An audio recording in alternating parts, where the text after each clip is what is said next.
Some people say, I am Mr. Upward life, but to me that born shall rise, and all that dead be bright. That born, it is my star, my sons, and in that light of life I walk, it shall be death and dawn. Holy Emmanuel, Rastafari. Second blessed peace upon the altar, Lord, we have so a second peace and peace to rise and see. Who does not know the church and stand and join in one apart. He founded 116 from St. Psalm to Scholar. 174 from Redemption Psalm. Yes, family, blessed love. Thanks for all those who are just coming in. As you can see, it's a special program today. Give thanks for the blessed day. Holy Emmanuel is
As I said, through humility and respect, remember this is not a one-man kingdom. So because of some heavy concerns, I would say, from ones within this order, if I could say the executive, as I said, in all humility, we will not be expressing the chalice partaking on the camera for a while. I already told you that is not something that is definite, because I'm still investigating my understanding of that. But I explained that already. I'm not going to explain it again right now. So as we continue to welcome the family in, as I said, family, for this moment, I want to answer the questions you may have. I have a few, because people are always asking questions. Almost every program I do, not almost, maybe I should check that, but a lot of the programs that I do is actually answering questions that have been asked. And a lot of ones ask questions that we've answered over and over again. And sometimes we don't want to keep answering the same question because it may look to the audience who's been listening, oh, well, we answered that already. So I would like you, those of you who will be with us, whatever question you have, as it says, ask free size like anything. Now, obviously, anything doesn't mean anything. Obviously, anything within the realms of what we talk about, conscious discussions or things of that nature. Right. You can't ask me if I'm wearing well, let me not even go there. Holy Emmanuel, Selassie, Jah, Rastafari. That's a love, man. Don't go nowhere. Rastafari live forevermore.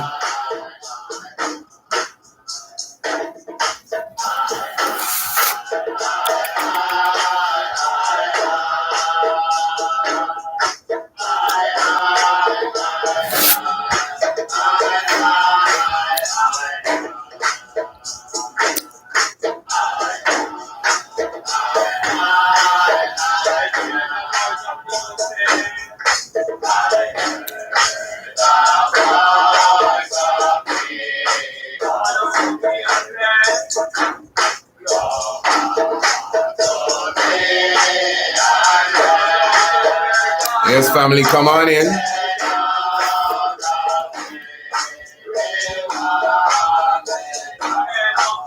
So who's going to put the first question on the board? As I said, whatever query you may have, just throw it in the chat. We'll see what we can get to. If not, as I said, we ourselves will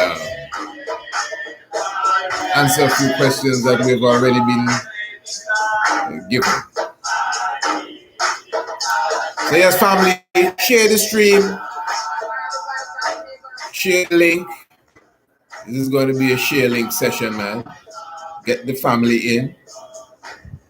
We definitely intend to be here for a little bit. So just make up your mind to spend time. This is not going to be one of them 10-minute, 20-minute, even hour vibes. We're going to be here for a little time.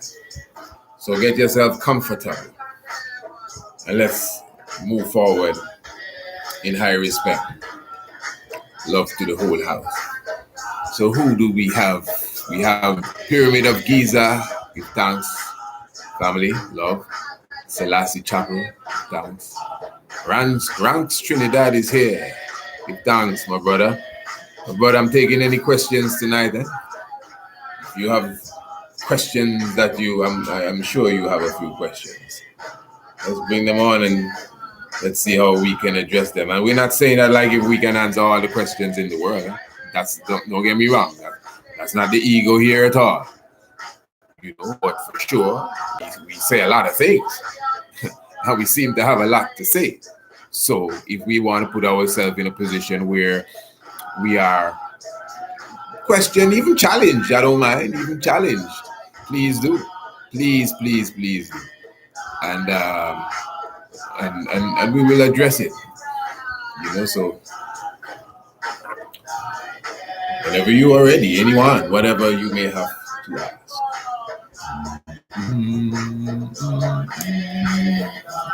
Give thanks to the Nyabingi Sounder, man.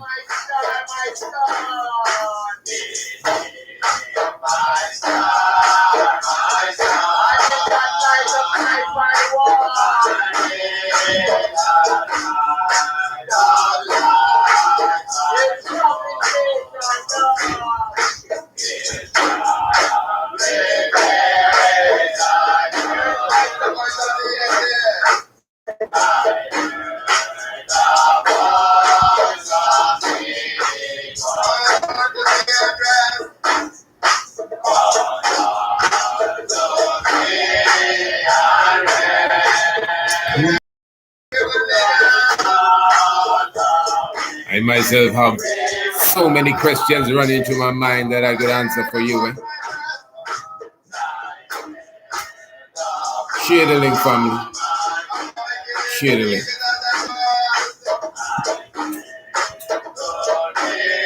Go and get a snack, man.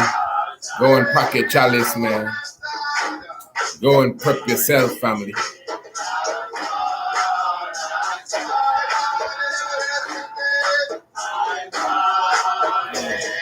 Okay.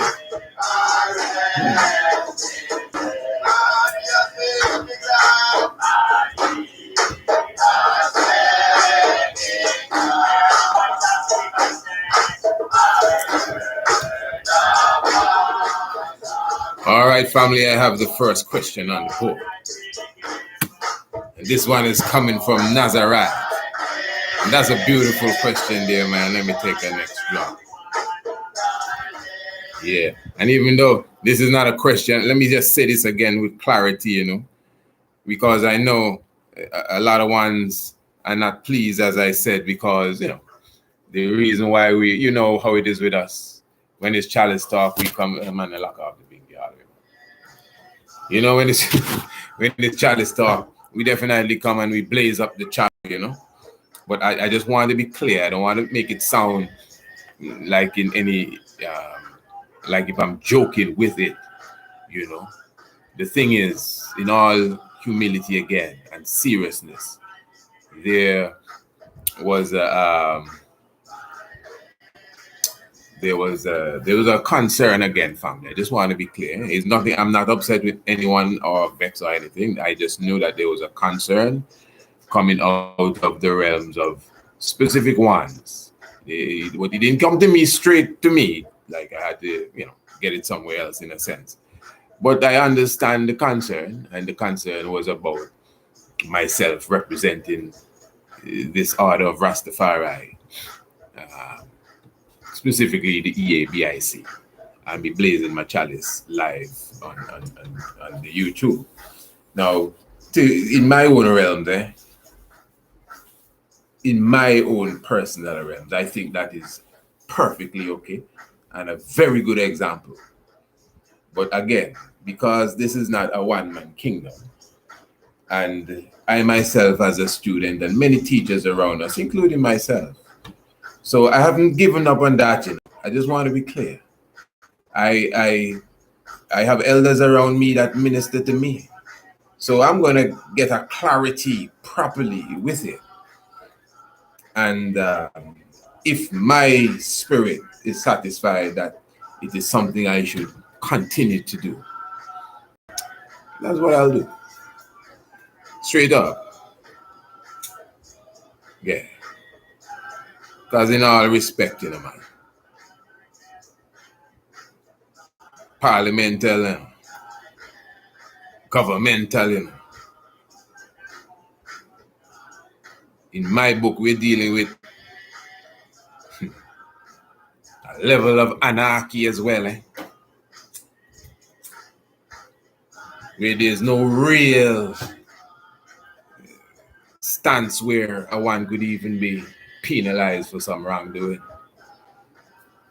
Because there's so many things that be going on, way beyond partaking a chalice life. But again, please do not give up in the chalice, God.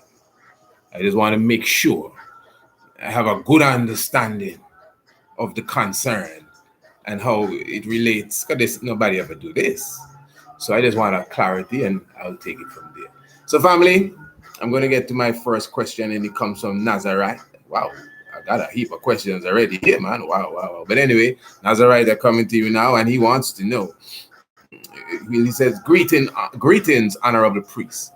What do the I, them mean when they say the fifth kingdom of Jesus? Lassie, I, Jah, Rastafari. Blessed Lord. Wow, that's a beautiful question. I'm going to get to it right now. Naya Bingi.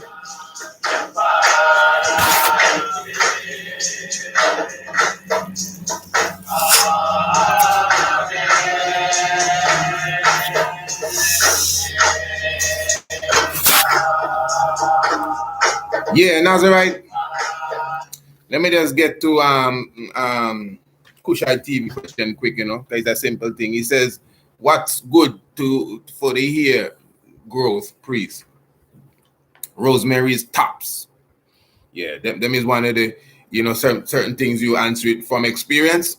Rosemary is tops, that is why you find a lot of rosemary in a lot of different products, hair products, natural hair products. You find rosemary and some other things. Of course, aloes is very cleansing. Aloes is very nourishing, moisturize the scalp, etc. Aloes is very, very, very good. But I find the rosemary itself, when you utilize it, from the time the Honorable Priest Kailash actually opened my eyes to that. He explained it too. I can't even give it a full explanation, but he has something to do with opening the pores and cleansing out different things. Yeah, man, I pointed that to several people that were going bald and things, that come back to me and be taking off hat and me showing me the hair and so. But for sure, and I myself, I don't necessarily go to like a specific shampoo product or anything with rosemary, but what I would do, I would get the literal rosemary that's out there, break it off like in branch, like a heap of it in my hand, and I scrub it in my hair. Warm water is good to wash your hair with, and again, that cleanse the pores. If you use a specific shampoo, you could use it to like a scrub and scrub your hair. If you're using it maybe for the very first time, man, you can actually feel your scalp here like wave up. You know, some people have a wavy scalp. Well, if you don't, it will like wave up for a moment. Well, that was the experience I had the first time I did it. You know, but I never had that experience again. So I just assumed because it was a new thing.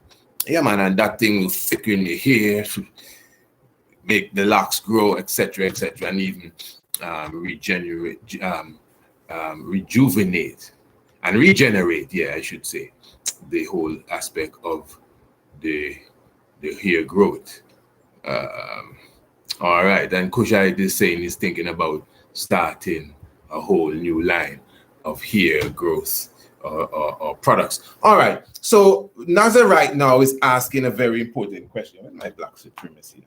Anyway, says here, greetings, honorable priest. What do the I them mean when they say the fifth kingdom of Jesus? Now, for those who may not know, and give thanks again, Nazarite, the fifth kingdom of Jesus, when he said the I them, he's specifically speaking of those of us who are members of the Ethiopia Africa Black International Congress Church of True Divine Salvation, which is the Bobo Shanti order. So now you would hear the Honorable King Emmanuel is who teaches us these things. And he will speak about the fifth kingdom of Jesus moving on to his seventh throne. Now, in all due respect again, you know, my good brother, this is something I myself would have asked several ones, those who I would have had the opportunity at least to even remember to ask that question when the time comes up. You know, I've never gotten an answer myself personally, and this is no disrespect to no one. Maybe I just haven't asked the right person, but I've never received an answer that I would say, well, okay, I get it. Ones would say going on to his seventh throne is because, you know, King Emmanuel deal with the number 7. So the number 7, the seventh throne, because I've also asked, when you say King Emmanuel the 7th, oh, give thanks. I mean, the 7 is there, King Emmanuel the 6th and the 5th or the 4th. That was just my question, just understanding. Ones would say, well, they don't think so. It's just because the number 7. And these are the few ones I would have inquired. All right. Now, and I will say before I continue, because I have my own opinion on that, but I had to preface it clear. So now, if there is another Bobo Shanti that can give a better clearance from that perspective, because ones would also say, well, you know, my Lord, I hear that reasoning, but the Father never really, at least I never hear the Father explain in no detail what the fifth kingdom and so on, so is. All right. Now, within the realms of study, my good brother, almost every civilization, this is me now, this is my personal outlook on it. Every civilization has spoken of several destructions and rebirth of the world that we live in. All right. Meaning that you have 4 different creations, and we are now basically in the 5th creation. So you go through the Aztec records, you'll hear them talk about the 4 previous worlds.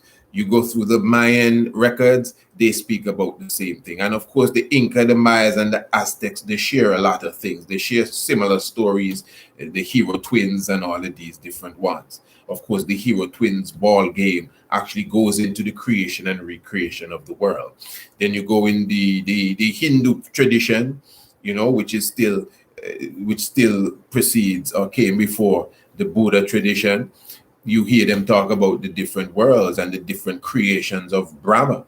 Almost every story, even in Africa, my good brother, the Zulu story, if you listen to Youth University, pardon me, with the Honorable Princess Acacia Menin and the Honorable Prince Almasi, you'd hear them speak about a lot of the different mythological stories that come out of Africa, the Dogon story, the Zulu story. I learned so much from them. And in all these stories, in all of them, the creator always create and then destroy and then create again. So the concept of there were 4 worlds and this is the 5th world exists in almost from those that I've come across every storyline. Now a person will say, well, not Jehovah. Jehovah is the only one. That's how you know Jehovah is the real God, because Jehovah created and it was perfect. Yeah? You didn't read the Bible properly. Nah, man, you missed something there. Yeah, yeah, man. Number one, now many theologians, right, consider that Genesis chapter 1, I should pull that up here. Genesis chapter 1, when it says God created the heaven and the earth. Of course, by now, many argue that God is the word Elohim, which is God, but in a plural form, Elohim, but created the heavens and the earth. And then it speaks about the earth being void. Now, ones argue that from verse 1 to verse 2 is like a whole set of eons in between that. Now, I'm just giving you a rational understanding of it. Some actually argue that the earth was created perfect, but then went into a stage where it had to be recreated. That's what you see in the time of Noah. One may not want to admit it, but the Noah story is a recreation story. If you notice, right, when the world was flooded, according to the story, which to me is a very scientific thing. Remember, the flood is how everything comes out of a flood. The primordial waters, it is called. That's the Nun. That's the Naunet, ancient Kemetic tradition, or ancient African tradition. We see the god Nu, which represents water. The N and the N is water in hieroglyphs. And the god Nu would have its back, the story, with the 8 people on the back, and it's a symbol of creation. Just like Noah or Nu, because Noah's name is Nu in Arabic, Nu. It's the same thing again, Noah has his ark, which is bark without a B. This ark with his family members, all 8 of them. And just like the Nu story in Kemet is a recreation story, the Noah story is the same thing. That's why the world was flooded. That's why he had to have all the animals so they can be replenished. And in fact, that is what the Most High told Noah. He must go and replenish the earth. Check the language. The Noah story says God showed Noah to go and replenish the earth. Now, plenish means to make new, to bring to newness then. Obviously the prefix means to do it again, like return, revive, remember. You remember things you knew already. You can't remember what you never know. If you're learning for the first time, you're not remembering it, you're just learning it. But if you knew it and, boy, what was that again? Oh, I just remember. So when he told Noah to replenish, that means Noah was making new something that was there already. Okay, you may say, yeah, of course, remember the world was there. But that's the same thing he told Adam. When he made Adam and Eve, he told Adam to go and replenish the earth. It's right there in the scripture. So if Adam was the first now, and nobody was before Adam, why is it not just Adam, the environment that Adam was into? Why is it that Adam had to go and replenish the earth? Because you have to keep in mind, everybody know Cain, and everyone know the story. Cain killed Abel, and Cain went to a whole place, Nod, where he found his wife and the whole civilization. And people say, well, no, remember Adam had a next daughter, and this book said this. Listen, okay, even if, that's how the story goes, that when you really consider, Cain went to the city of Nod, it's an established city he went to. It's not like 5 people and 2 people and his cousin and his brother and all of that. He went to an established city where he got his wife in the city of Nod. So you can get the idea that ones were prior to the Adam and Eve story. And in fact, family, Genesis chapter 1 and Genesis chapter 2. I think we have gone through that, maybe not in a while, but for sure we have kind of clarified the difference between Genesis 1 and Genesis 2. If you read Genesis chapter 1, and I could pull up these things, but I'm trying to be swift with the question. If you read Genesis chapter 1, it clearly shows you that the world was created by God. Just read it good. And God created, and on the first day God, and on the second day God, and on the third day God. And so now you may be saying, but wait, who you expect to create it but God? Well, in Genesis chapter 2, he says, the Lord God created, and the Lord God, and the Lord God. So both the two different creation story. In fact, when you read the story properly, I can't remember off my head, but you have two of the days switch. So in other words, in the first creation story, if it says the third day God created such and such, and the fourth day he created something else, when you read the second creation story, Genesis chapter 2, it's not aligned in the same exact way. Now the Lord God is Yahweh. That's chapter 2. In chapter 1, the God is Elohim by name. You understand? And Elohim is considered plural. It's not me, if you study the theology and the language. You know what I mean? I'm not even a Hebrew expert. I'm telling you what the experts say. So chapter 1 was the Elohim, but chapter 2 is a more singular being, the Yahweh figure who is one being by himself. That's just the reality. It is the Yahweh figure that really created Adam. In chapter 1, male and female created he them. So technically what you're looking at here in chapter 1's creation story seems to be a different one than chapter 2. And then now, as I said, the flood of Noah came in, which is another creation again. We done gone 3. And if what the theologians say is correct with verse 1 to verse 2 in Genesis 1, because many argue that the void that was left on the earth was because of another destruction where the earth would have had to be created again. If all of that is true, which it appears so, from a scientific point of view, you don't have 4 different creations right there in Genesis.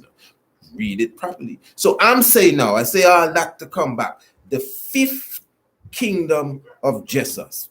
You understand? Only when we think religious and dogmatic, we will say, oh, no, I'm going to believe that because that's a Christian mind frame. And even the earlier Christians, the true Christian, understand what I'm saying, because all creation story, everybody creation story have more than one creation. Everyone, the main people them that we check as ancient people, say that all of them say that we're living in the 5th world. So when Prince Emmanuel come now and say that this is the 5th kingdom of Jesus Christ, that is how I personally interpret it, from my perspective, that that is also symbolic of the 5th creation, which all other ancient ones speak about. Now you didn't ask about the going to the 7th throne, but that's also part of it. So usually when you're saying this is the 5th kingdom of Jesus Christ, someone will say going on to his 7th throne, because King Emmanuel speak of that. So obviously if this is the 5th throne, you get again, because this world that we live in, for sure, not necessarily the earth, but you see the world, the environment, the structure, the system, the governance, the ideals, the culture, all of these things. You think Santa Claus gonna come down the chimney forever? No, man, that have to stop. So this world must size. It only makes sense. A lot of us gonna try to keep it up, because the economy is so crash to mash up this, oh no, my mortgage, your mortgage, the age of the mortgage is done. It will happen. You can't run from that. Remember, it's a system, it's not like nature running here, it's a system implemented, that is running on pins and needles. Make the internet lock off for an hour and see if the world will stop spinning. Yeah. So yes, Nazarite, I hope I went through with that. Oh my, almost like I've gone into a whole lecture there. Gotta remember this is question and answer now, but I hope I did you justice there, Nazarite, as it relates. But that is why I see we relate to it as the 5th kingdom of Jesus. Let me see now.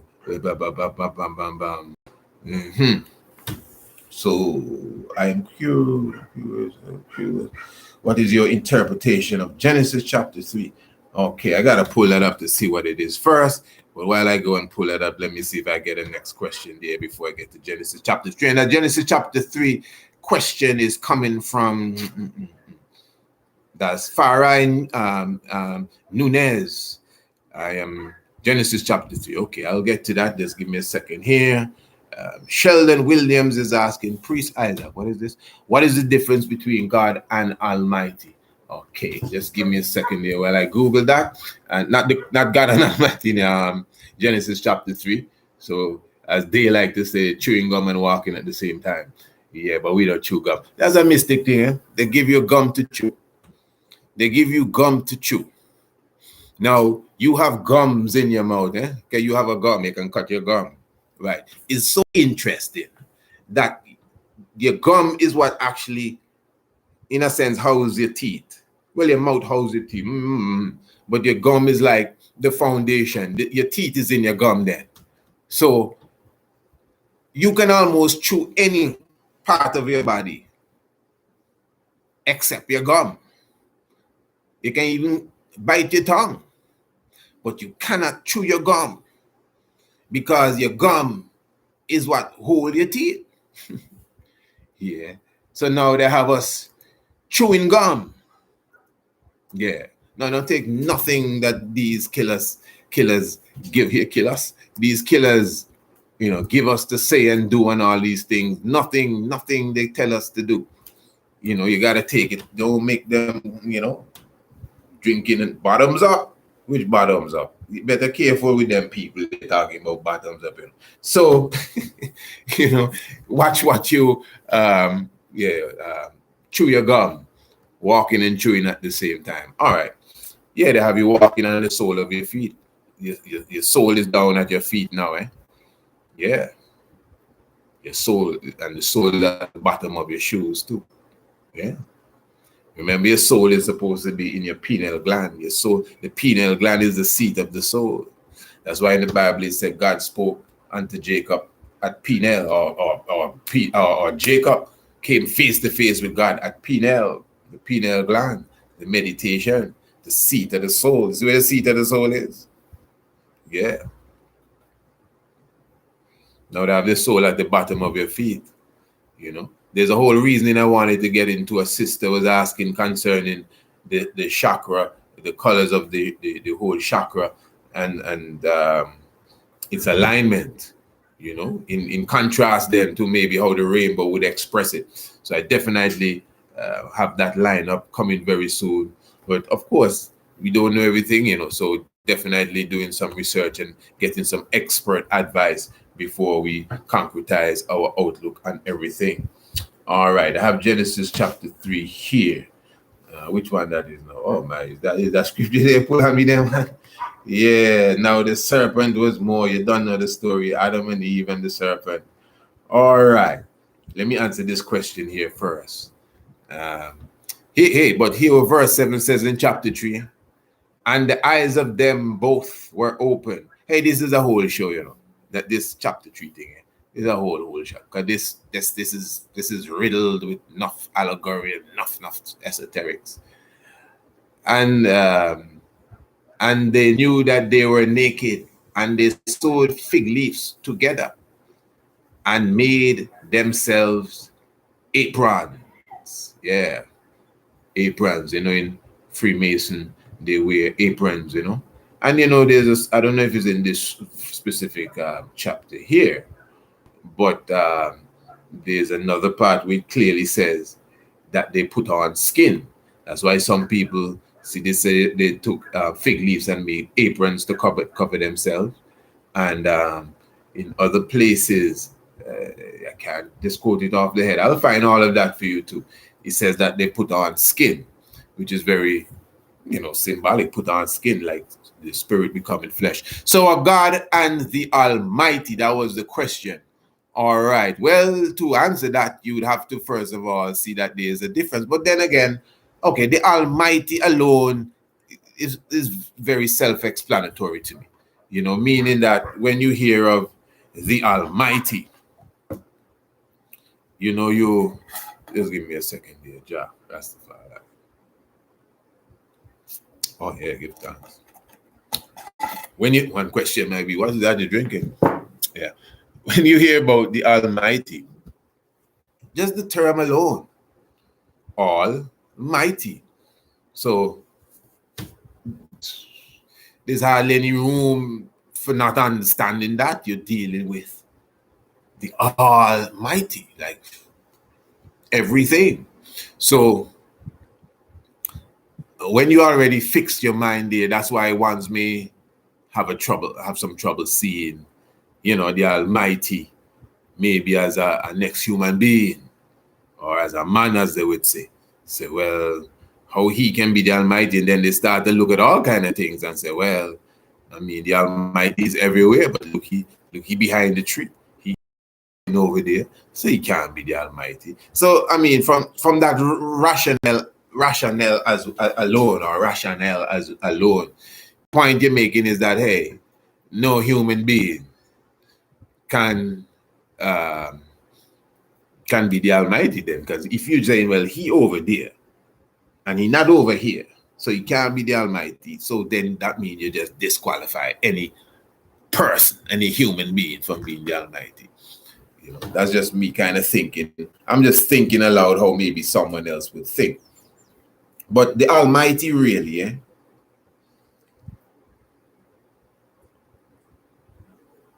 is the all in all. The thing that we call life. Life is such a precious thing, but life is a oneness. So in other words, when we like to say, this is my life, and you better take care of your life, and his life and her life, technically that is not so. Because nobody really have no personal life. Because life itself is the Almighty. I will explain. So in other words, we are all sharing the experience that is called life. That's why the word life can sound very close to love. Love is a very complex word too, but it's very simple. Love solves all problems, Rasta. And love hangs all the commandments and prophets' laws. And love, although it's complex, it has a lot of complexity to it, but it's still very simple to understand. Love is caring. Love is showing levels of affection. Love is making sure your brother's okay, making sure they are fed, they have food, making sure that everyone, when you love, you want people to be happy. You don't want to hurt, because it's just naturally love. So love now is somewhat connected directly to life as well. So love now being life is in our living things. So if you watch the leaf on the tree, from where I am, I can see a lot of leaves. I can see the grass. I can see all in the mountains. It's just greenery. And do you know it would take many trees clumped together to give that green impression on the mountain, miles and miles away from where I am here. I can even see the area where Greencastle Hill is from here. So the greenery that I'm seeing is many, many leaves and trees, and so clumped together. But now, if you pick just one leaf from that greenery, of course, it's not going to change your what you see. But that one little leaf itself that you pick has life within it. And the Most High, or the Almighty, that this might hit some of you, but the Most High and the Almighty may not necessarily be the same thing. Hold on, just take your time. I will explain. When I'm done explaining, then you can say, okay, well, now I agree. Oh, I see what you're saying. But the leaf now, the leaf itself, all the leaves I'm seeing on the tree here have life in them. The water that's evaporating, going up to the clouds to make the cloud, has life in it. As far as your mind can think, outside of your existence, the universe, they have multiverses, they have parallel worlds. This is science, there's no religion, there's no make-believe. They have parallel worlds. They say they have different dimensions. But as far as parallel worlds, this is a scientific understanding, clearly, trust me. Antimatter, and antimatter is a real thing. So that alone explains the existence of parallel world. That's where antimatter exists. All right. So the point I'm making is that the Almighty must be within the realms of everything that exists. And to me, the Almighty is the nucleus of intelligence that governs everything that exists. Everything. Sometimes, whatever it is, down to the smallest atom. Sometimes you see a speck of dust floating in the air, a speck just moving. That has its own record, that's recorded. Just like how you're recorded, and we understand that you've been here for 50 years, and this is your size and this is your weight at this time. Yeah, everything is recorded. Everything is recorded in the intelligence. Everything is recorded. You don't have to be somebody with a book writing it down. You don't even have to understand how it's happening. But everything is recorded. We don't need a video camera to record it. We don't need the internet. Everything, even down to the speck of dust, because it matters. It means something. It has a weight. It has a color. It's made up of other subatomic particles that you can't even see. So it matters. It may not matter to you because you big. So the littlest thing, you don't even see it there, but it's there. And the Almighty dwells in all of this. And you're one with all of that too, because everything that has life is one. Because we all share life. You're sharing life, We're all a part of life. And the Almighty is life. Follow me good, man. So, the Most High now. For example, the Bible speaks of the heavenly hosts. In fact, before I get to the Most High God, let me just deal with God first. Now, obviously, the God, and I liked how you wrote it. You wrote it with a common G. I don't know if you meant to do it like that. But we all know the Psalms. Ye are all gods, children of the Most High God. So that alone show you that, well, like more than one God around here. Now, we use the term God, again, that's a very, God is just the term alone. That's why you have to be trying to explain which God they're talking about, because the term is not even natural to what we're talking about. From my knowledge, God is a Germanic word that was given to us somewhere in the 14th, 15th century, somewhere thereabouts, in the German Bible. And since that time, we have been calling the ultimate supreme being God, which is the name of Odin, a mythological character from the Norse mythology. That's just the reality of it. And that is why today now, when they give us God, and you look at the God they give you, they draw the God for you, it looks just like Odin. Because it's not just the name they give you, they've given you the identity of Odin for the God. But Odin is God. Odin really is God. That's his name. In reality, Odin is God. That's why some of us refuse to use the name God, and so because we have come to an understanding that, man, we might even be just cursing ourselves saying this. All right, good. So, but we understand, we comprehend what it's supposed to mean. God the Creator. All right, fair enough. And the Almighty himself, the Almighty specifically, if you study scripture, it is the second being that creates, not the first being. It's the second being that creates. Wow, this thing deep, man. So ye are all gods, meaning that we are all potentially of the level of a God being. Now, the God within us, because you're a God, she's a goddess, we're gods and goddesses. There's a reason why we say that. Now, what is a God outside of the Odin now? Let's talk with understanding. What's a God? A creator, a sustainer, a life giver, a nourisher, a protector, merciful, caring, loving, problem solving, understanding mysteries. All of these things is the attribute of a God. And we naturally have that within us. And this is something that is supposed to come out. That is why now the Christ figure, another God too, comes amongst the little gods to show them how to be a bigger God. So the Christ come with the order and say, listen, this is how you do it. Do it at this time. Do it this way. Don't do that.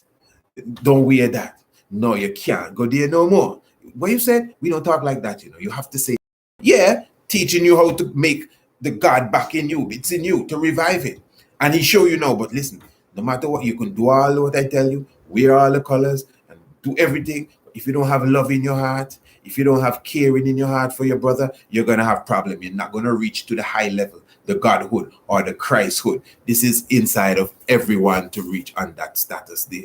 You understand? Because remember, the Almighty already dwell in all of us. We're all connected in that spiritual realms, just naturally. You're not disconnected from even the bird you just see fly in front of you. You hear it, you hear it, you hear it. Yeah, you're not disconnected at all. Give thanks.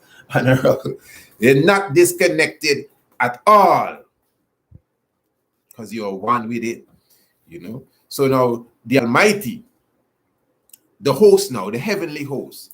The Bible talks about the heavenly host. What's the heavenly host?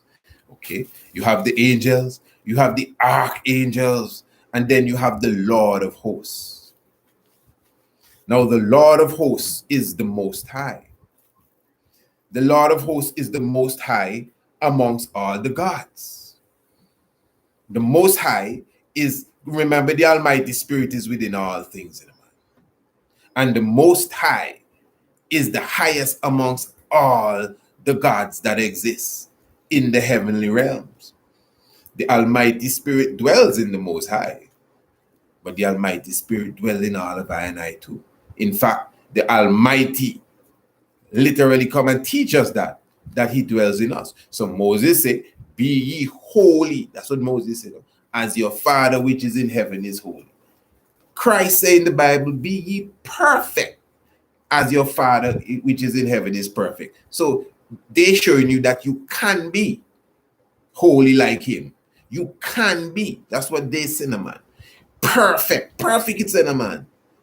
Hey, I don't expect the Jesus to tell you to do something with that he know you can't do. You understand? So that shows the levels of abilities that we have in us. So the God beyond the cloud sitting on the throne with the stick in his hand and so, no, we're not into that one there. No, that's Odin. That is Odin. And only through conversation's sake we kind of utilize in the language, but that is Odin. So again, the Almighty Man is the spirit, that intelligent nucleus. Nucleus means center.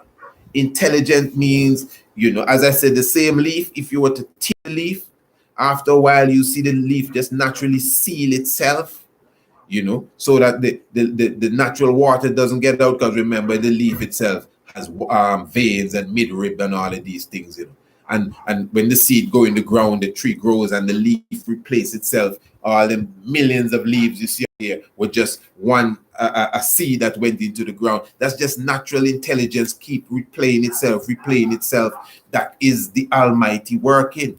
A nucleus of intelligence that controls all that you see and even that which you cannot see, including the parallel worlds and the different dimensions. This is serious. That's the realms of the Almighty. The Almighty is a real serious thing, but the Almighty dwells in us. That's why the Most High himself can come and sit amongst you, and you ask him a question and he say, I don't know. I'm not too sure. Let's ask this man. And you really don't know, You really don't know. The religious mind gonna make you feel, oh, he know everything, man. He just checking there. Because again, that's the religious mind. But that's not how it goes in the real understanding of the African concept. So yeah, family, we are all God's man in that realm. We have the potential to be the real super gods, you know. And to be that, you have to be in tune with life, love, and the Almighty, because it's one and the same, you know. Black Christ, Selassie, Jah, Rastafari. I just wanted to show you something quickly. I don't know how many of you ever see this poster here. Eh? This poster here is showing you now how all the different countries fit inside of Africa. So if you look here, you see which one this is now. This one here is China. China. You have China here and you have China here. Then you have India.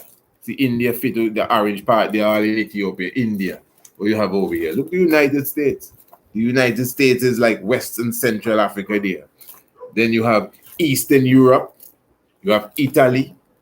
You have Germany, France, Spain. All. Who down here? The UK. Look, England and Madagascar.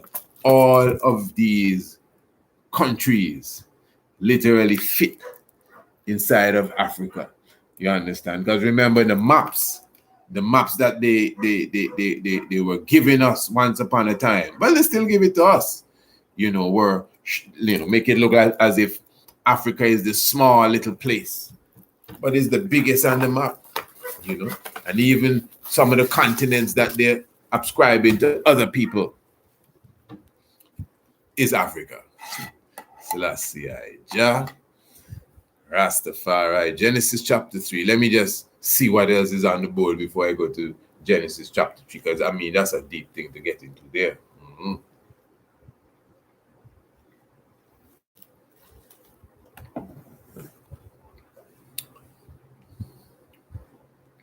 Wow.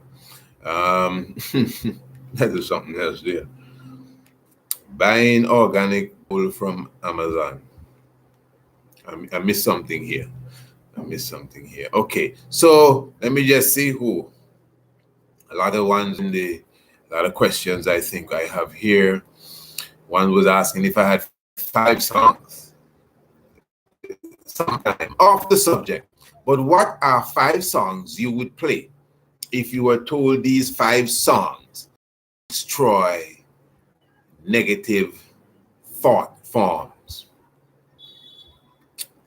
Interesting question. Let me see here. I'm going to just read a few going down the lines. Sometimes Naya Bingi, but sometimes it's a person. But Kuchai TV is answering. Naya Bingi, Sizzler, anything conscious. All right. Kuchai also say Midnight, loss of conscious artists. I think it's last. I don't know.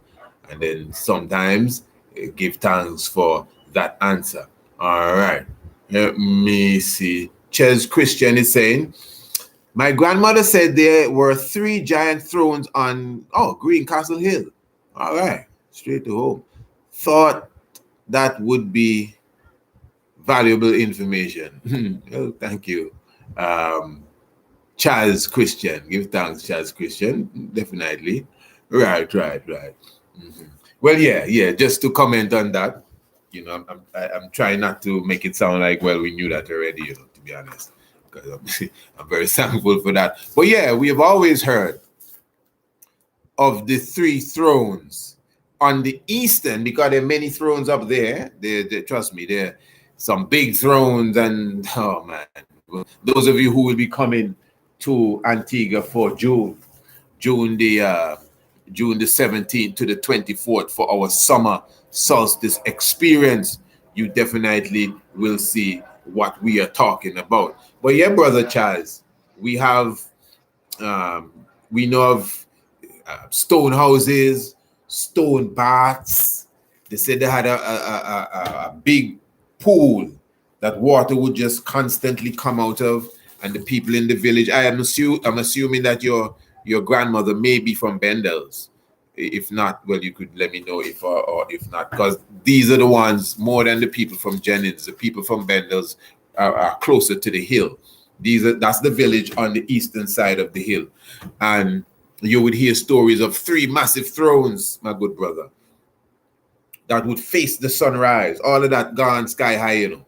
You may be saying, what's he talking about? Green Castle Hill is the hill with the megaliths that align with the movements of the stars. The same megaliths you hear us speak about, the hill you hear us speak about all the time, Greencastle Hill.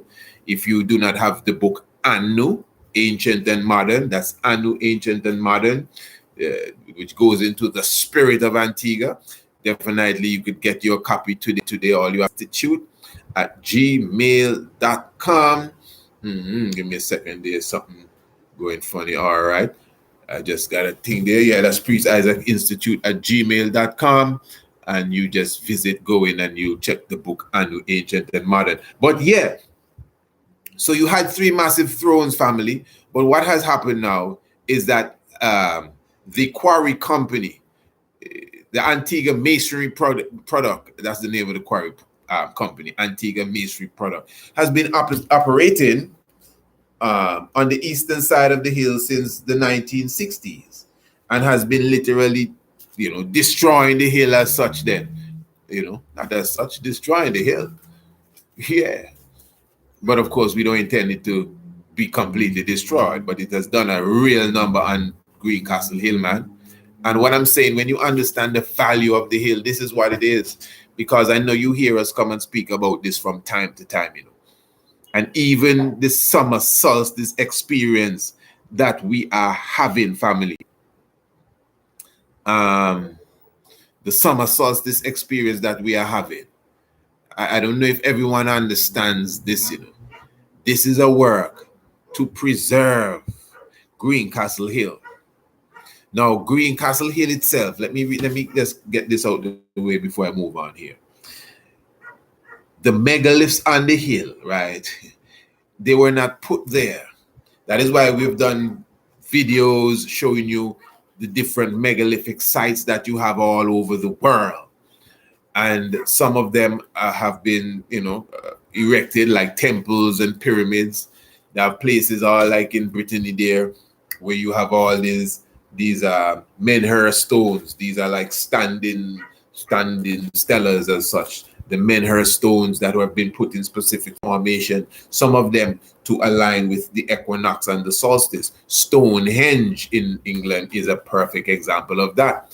But Greencastle Hill now more than any other place that I've seen, the rocks themselves, the rocks outnumber any other megalithic site that I've seen anywhere. Whether I've visited it or seen it in a book or on a documentary, I don't think I've seen any other megalithic. You're looking at rocks like Stonehenge and this rock here and that rock there. None of them even come close to the amount of rocks, the amount of stones as such that we see on Greencastle Hill. And the thing is now, these stones naturally come out of the earth and literally align themselves with the different constellations and the stars. I mean, it's just such a magnificent thing. So then now you'd have to wonder, why are people destroying this? Don't they know? Don't they have an understanding? Maybe someone should tell them. Is that so? I think we're going on about, well, I know it's definitely more than a decade. It has to be at least 15 to 16 years that we have been for the stoppage of the destruction of Greencastle.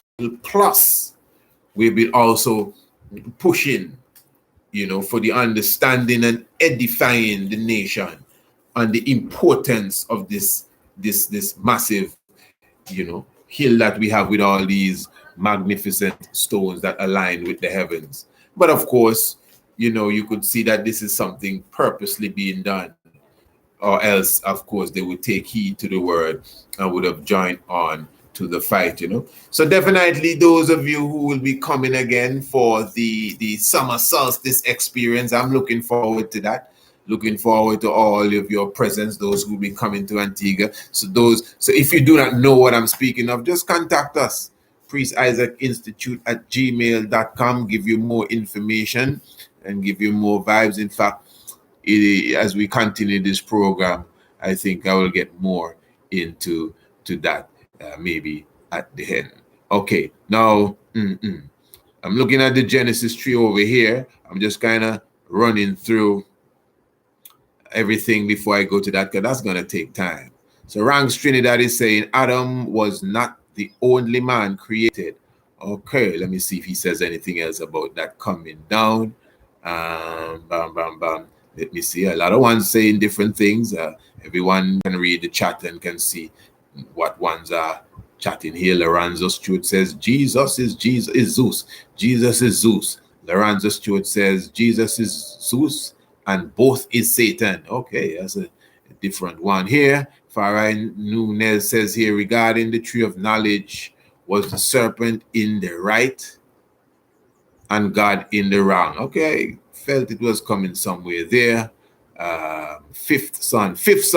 Sometimes says fifth son. Exactly. Fifth son. I see you put song. Fifth son, 5 songs. Okay, interesting. I wonder if you knew what you said there. No, I'm checking it. But the fifth son, you know, that's the story of the creation of the 5 worlds. The fifth son. Yeah, you see that. I think that one is the Inca tradition, the fifth son. So I don't know if you put that there, knowing that is the fifth son, or it got to be because you put the fifth son and then you put songs in brackets. So I assume you're following the same time frame. Give thanks for such insight. I like to see them kind of links there, you know. Okay, what is your thought on the law of one? Okay, wow. That one is coming from Jimmy Lights. Let me just run through these here. I'm going to get to all these before I don't want them get out of my hands. Not sure about Gnostic view of Genesis. Okay, bam, bam, bam. Then I have Brother Corey Harris saying, Prophet Corey Harris saying, my Lord, can the eye provide a clearance and why Bobo woman do not get ritually crowned in the order as men them do? Okay, let me just put down some of these. All right, the law of one. And yeah.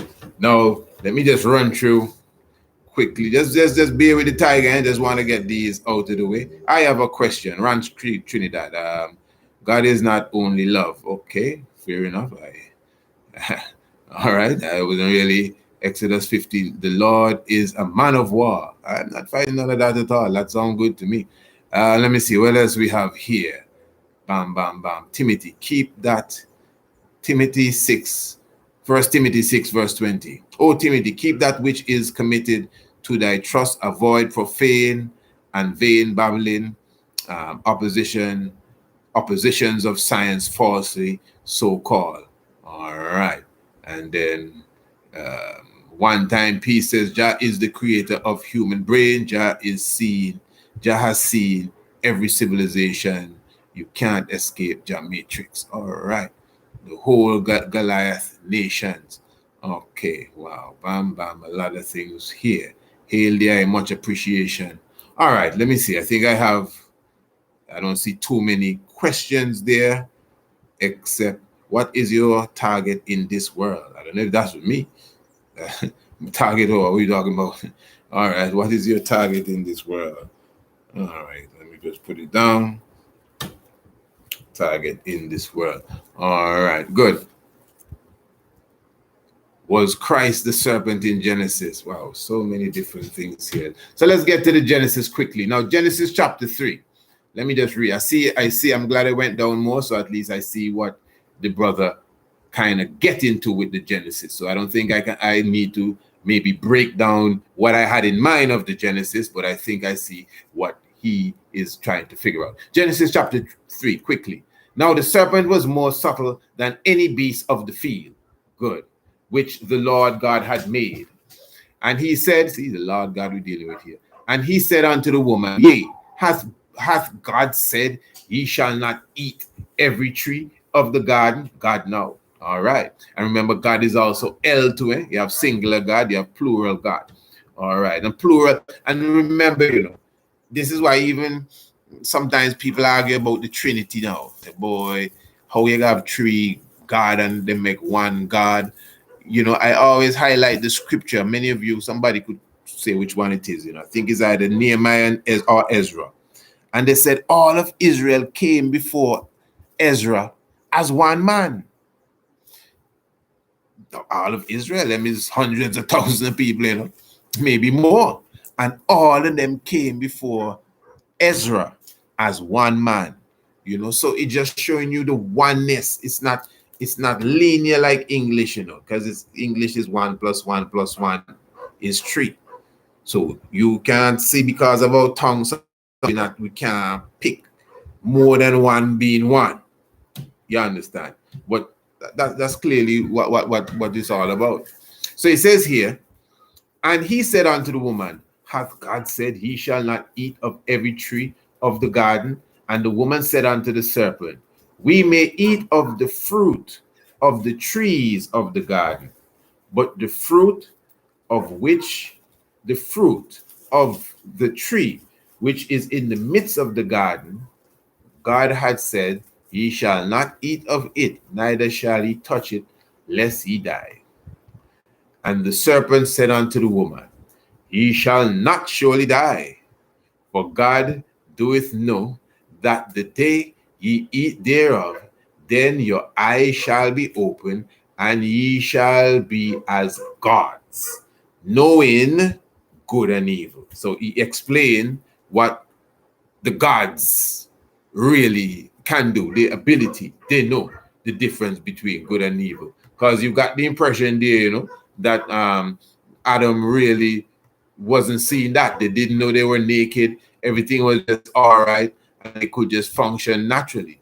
But now, after they partook of that tree, you know the story, they opened and they understood, that they were, then they specifically went into the whole aspect there of, realizing that, hey, something else going on here than we knew about. They knew good and evil. So he's telling them that, man, when you eat the fruit, you're not going to die, man. But you're going to know, you're going to become like the gods, and you'll know the difference between good and evil. Verse 6. And when the woman saw that the tree was good for food, and that it was pleasant to the eyes, and a tree to be desired, to make one wise. See, so she realized it was a tree that would make you wise. She took of the fruit thereof and did eat, and gave also unto her husband with her, and he did eat. And the eyes of both were open, and they knew that they were naked. And they sewed fig leaves together and made themselves aprons. Now, of course, the storyline behind this is that Adam wasn't home. I don't know if there's somewhere else in the book that explains that, but the storyline is Adam wasn't home. Now, maybe, it sounds reasonable because the serpent came. It is a snake night, but the serpent came and spoke to Eve and said, hey, you can touch the tree. And she said, well, no, man, God don't tell us not to touch it. And then when she go and examine the tree, she said, hey, this is good for food. And she ate and she gave to Adam. Okay. But again, the storyline, when you watch it in the movies or you read it in the book and all of them different things there, for sure Adam was far away. And, the snake came in and, as they say, beguiled her. And said, hey, man, the big man not down. And, no, I can't do it. And then when he came and he saw eating the fruit, he was like, but Eve, what you doing? Man, you know that we're not supposed to do that. And she said, no, it's all right. Take a bite. And then he took a bite, and then, it was all downhill from there. And when the woman saw that the tree, and I passed that, verse 7. And the eyes of them both were open, and they knew that they were naked, and sewed fig leaves together, I read that too, and made themselves aprons. And they heard the voice of the Lord walking in the garden. The voice of the Lord walking in the garden, in the cool of the day. And Adam and his wife hid themselves from the presence of the Lord God amongst the trees of the garden. And the Lord called unto Adam and said unto him, where art thou? The Lord God specifically called unto Adam and said unto him, where art thou? Question. And he said, I heard thy voice in the garden, and I was afraid because I was naked, and I hid myself. And he said, who told thee that thou was naked? As if he didn't know what was going on. Hast thou eaten of the tree, my good brother, whereof I commanded thee that thou shouldest not eat? And the man said, well, the woman whom thou gavest to be with me, she gave me of the tree, and I did eat. And the Lord said unto the woman, what is this that thou hast done? Question. And the woman said, the serpent beguiled me, and I did eat. And the Lord said unto the serpent, because thou hast done this. Now, he didn't get a chance to explain himself, he guilty already. The Lord said unto the serpent, because thou hast done this, thou art cursed above all cattle and above every beast of the field. Upon thy belly shalt thou go, and thus shalt thou eat all the days of thy life.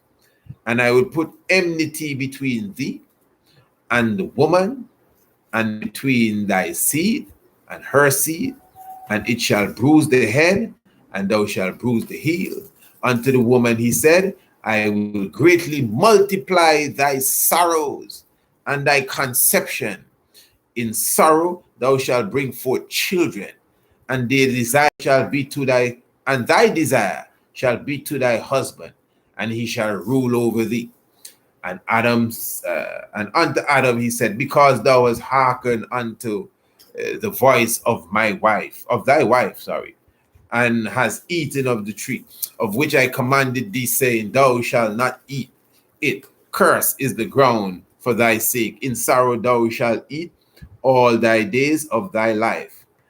Thorns and thistles, heap of judgment coming over here, shall thou bring. What is it? Thorns and thistles shall eat, shall bring forth to thee, and thou shalt eat the herb of the field, and the sweat of thy face shall thou eat bread. Well, that's where that come from, eh? Till thou return unto the ground, for out of it was thou taken, for dust thou art, and dust thou shalt return. And Adam called his wife's name Eve, because she was the mother of all living things, or mother of all living. She was the mother of all living. She was the mother of all living. Okay. Interesting. But remember, after everything was created, in a sense, the story make it seem like Eve was like an afterthought. Yeah. Remember, everything was created, and God saw that the man was alone. Let me finish out this here. And the Lord God said, behold, the man has become one of us. The man has become as one of us. Who tell that? Who talking to? And the Lord God said, behold, the man has become as one of us, to know good and evil. And now, lest he put forth his hand and take also of the tree of life, and eat and live forever. Therefore the Lord sent him out of the garden of Eden to till the ground from whence he was taken. So he drove out man, and he placed at the east of the garden of Eden cherubims, and a flaming sword which turned every way to keep the way of the tree of life. You feel them cherubims still there, guarding the Garden of Eden. If the Garden of Eden is on planet Earth, I just want to know if this is still going on. Because if you drive out Adam out of the Garden of Eden, and this is on the planet Earth, and he put some fiery angels there to guard the tree, I am just asking now, asking the question now, is the tree still there? Are the angels still guarding it? I mean, because maybe the tree, I don't know. Maybe there's something else, because in Revelation, he speaks about the river coming out of the throne of God, and on each side, on the banks, were the trees of life. So it was no one tree. In Revelation, it was a line of trees on both sides of the bank, or on both banks of the river. us specifically. What I wanted to touch here before I go to the top of the story. So, yeah, I was just highlighting the creation of Eve. And now, if you know how the story goes, no, let me just be plain. I don't believe none of that, eh? Yeah, no, man, I don't believe that at all. If it is a symbolic story. And see, that's the problem. You see, there's no need to come down on it with disbelief, like how I don't believe in that. No. You see, I have to say it like that because many of us, we are still stained, with the teachings of religion to the point that many of us have not held on to the understanding of symbolism yet, and that is a very serious downfall in our psychological outlook on many things, especially when it comes to religious subjects and theological understanding. Good. So really, God putting Adam into a deep sleep and taking a rib out of him. And that's the first surgery there, taking a rib out of him and creating his wife. Is beautiful poetry. It's beautiful poetry. That's why some brothers refer to their wife as their rib. It's beautiful poetry. But that's not what happened. Now, if we're going to get stuck at that now, because I'm sure, let me not say I'm sure, there may be those out there who are, in the chat too, who you can comment, which may be saying, well, no, brother, I totally believe that's what happened. God put Adam into a deep sleep and he took out his rib, sewed him back up, and Eve. The meaning is deeper than that. So that alone shows you that just the whole story itself has some deep undertones of some esoteric understanding. So anyway, she is considered the mother of all living here. But I'm saying that in the storyline, her creation would appear to be an afterthought. Ones will obviously defend God and say, well, come on, God knew that man. He was just playing with Adam to see what he would say. That's not how the story put it. He said that God realized that Adam was lonely. Remember, he created cattle, man and woman, male and female in the cattle world. He created male and female in the tiger world. Give thanks. He created male and female in the orangutan world. All the different fish had male and female. You know what I mean? Even a papaya, have male and female. So I think God had a clear understanding of the concept of male and female. So now to create a male by himself, and like dust off, when you're done and you dust off your hand, watching everything and say, but wait, come like we forget to do something here, man. That says a lot. I don't know if that's some undertone to show you how much we just have disdain for the woman. Because remember, these are the same people. You have to say that too. Even remember the Bible that we read in here, this story itself, I already explained to you that a lot of the essence of the story is from ancient Africa. But the right over, somebody re-edit the thing, the right over is something else. So with understanding here, because you have to look at it properly, Adam being the first man and his wife, you would understand that what this is saying, these people that created a lot of what we're reading are the same people that took Gemini, the concept of Gemini. The concept of Gemini is an African concept. The constellations in the stars, in the heavens that are called Gemini. As a person that looks at the heavens, I'm telling you, you can clearly see that one is a man and one is a woman, and they're holding hands. You can see the woman, she have the shape, like her hips come out, and the man, is a little slender in a sense. and they hold in hands. And the sun is in the center of Gemini during the time of summer solstice. In June, you'll be these things that I speak about. You understand? Remember, we're going to have a whole night where we will be just observing the stars alone. That will be the star watch night. Good. So what I'm saying, what they have done, they have taken the concept of Gemini. If you're born during that time and your zodiac sign is Gemini, you would know that Gemini is two little boys walking together hand in hand. Sometimes they have whips and clubs. I don't know what kind of freakiness is that. And they're usually naked like Cupid. Gemini, the twins, Castor and Pollux. Now that is Greek mythology. The heavens don't have no Greek mythology.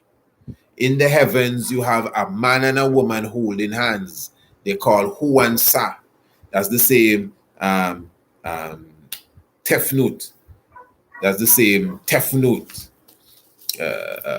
Shu and Tefnut, pardon me. That's Shu and Tefnut from Kemet. Gemini is Shu and Tefnut from Kemet. Shu and Tefnut is a man and his wife. Gemini is two little naked boys. You can clearly see that the European world was bent on erasing the female out of the concept of the creator, to the point that he created everything first and then made her as an afterthought. So that's why when you say she's the mother of all living, that sounds like she should have been there first. When you read the Proverbs, it says that wisdom was there with God before the worlds were formed. Wisdom is seen as a woman in the Proverbs. Read the Proverbs. Read the other book there that Solomon wrote, Ecclesiastics. It talks about wisdom being a woman. Wisdom is a woman, and she was there with God before anything else came. That makes sense. God and his wife, wisdom. God is married to the wisdom of the universe, of which all things came out of that black hole. The real mother of creation. So you could obviously see, because the Europeans have the little funny way of putting their hands into the porridge, and kind of putting in their own little ingredients to kind of shake you off. They ain't got no respect for women. The lack of respect we have for women today, we learn it from them. I'm telling you, they ain't got no respect for women. You see that even in their religious culture. You see it even in the understanding of the, everything they do. They have a system of voting, and their own woman can't vote. Is when black people fighting for their rights to vote, the white woman was getting her rights to vote the same time doing them. You think they care about any woman? And we have taken up the same sick mentality, and you can see it in religion, and you can see it in so many other things that they keep up. So they take the man and the woman, Gemini, rip the woman out and put in the next fella, and make it two little boys, and call that Gemini. You understand? God the Father, Son, and Holy Ghost. So who's the ghost? Yeah. I done explain to you, man. Even races that trying to dis-I with prophet, priest, and king. Even races that trying to disize King Emmanuel is the first, that teach man of the Father and the Mother of creation, We can prove that. We can prove that. I hear man telling me is in 2003. I remember the time. The conference they had in Jamaica, 2003, is Mutabruga have man hailing Empress Mene. Nothing can go so. 2003, nothing can go so. Man, it's 1994 King Emmanuel leave our presence in him, man. You know how much cassettes and video, and even check our creed and our going into Zion. He clearly tell you about King Alpha and Queen Omega, Father and Mother of creation. So this syndrome of Rasta not praising the woman, the tribe put it on Bobo Shanti. King Emmanuel say, here King Emmanuel say, they say that out of one all come. It's not out of one all come. It's out of two all come. Father and mother of creation. That's what Prince Emmanuel say. You see me? Yeah. So on that level, they had to touch that, man. That's how I look at that. I see that there's a serious level of manipulation that has taken place there, and trying to deprive the woman again. It is in the same chapter, that the woman, out of the same chapter, the religious world would now start to blame the woman for the sins that have fell upon the world. Because she was too weak when the serpent came around and she buckled and she bit the apple. Story never said anything about an apple, but you know exactly what I'm talking about. She bit the apple, and when Adam came home, he bit the apple too. But I'm so happy that this allegory that we're looking at here is not no Adam coming home kind of business. Remember, the Adam is the same atom. The Adam is the atom as well, that they call the building block of life. Everything here has its own symbolism. Now to the serpent now, and I think this is where the brother was asking, trying to get to, Okay, the devil says, you shall not surely die. Now, to me, that's a lie. That part is a lie for sure. The devil is a master deceiver and a liar, because they did die according to the storyline. And I'm purposely saying it so, according to the storyline. Okay, it is a story. According to the storyline, they were supposed to live forever. Just like a story. That's what the storyline say. They're supposed to live forever. You may believe it means this, that, and the third, but the story said they were supposed to live forever. They were not supposed to die. Good. Let's be fair. They were not supposed to die. So when he say, go ahead, man, eat it. You're not going to die. He lied to them. But then he goes on to say, when you eat it, your eyes shall open. He go on to say that. And he shall be like gods, knowing good and evil. That's not a lie. That he was talking the truth there. He was talking the truth there. Now, because long time I check out this story now. It says that when she saw that the tree was really good for food and was pleasant to the eye and a tree to be desired and make one wise, she took it and eat it. Now you may say she was being disobedient. Again, according to the storyline, yes, she was being disobedient. Mm-hmm. The Lord God said, don't trouble the tree, and you go and trouble the tree. That's disobedient. But the way that is put out, like she saw that it was good for food, and it was pleasant, and it was one to be desired, and it would make one wise. So you get the impression as if she didn't know all of this, as if it was something to be scorned, as if, hey, that tree behind there, don't even go close to that. They're going to poison you, whatever, and yeah, you will die. But she went now and she said, but this don't look like not to make me die. This is good for food, and like the other trees, and it's pleasant, and yeah, it will make me wise. Yeah, man, I touching it. And she eat and she pass it to the big man and he eat, and the scripture says their eyes were open. And they realized, hey, we naked. No, you can't tell me they didn't know that they didn't have on clothes. Yeah, but all the animals them naked too. You can't tell me they didn't know that they were naked. It's not that they realized they were naked, They became ashamed of their nakedness. And why I'm saying he didn't lie on that point, because the same Lord God said, hey, they have eaten the fruit and they have become as one of us. But that's what he tell them. He tell them that if they eat it, they're going to be just like the gods, knowing the good and evil. And that's what the God say to the other God. Hey, the other gods, hey, them people eat the food, man. Joke your neck. Yeah, man.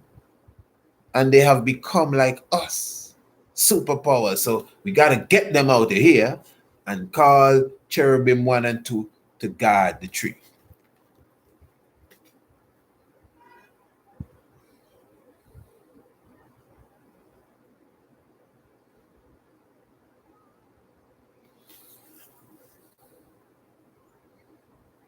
Eve was cursed with a painful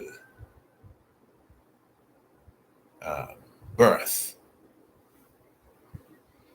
So she have to give birth in pain.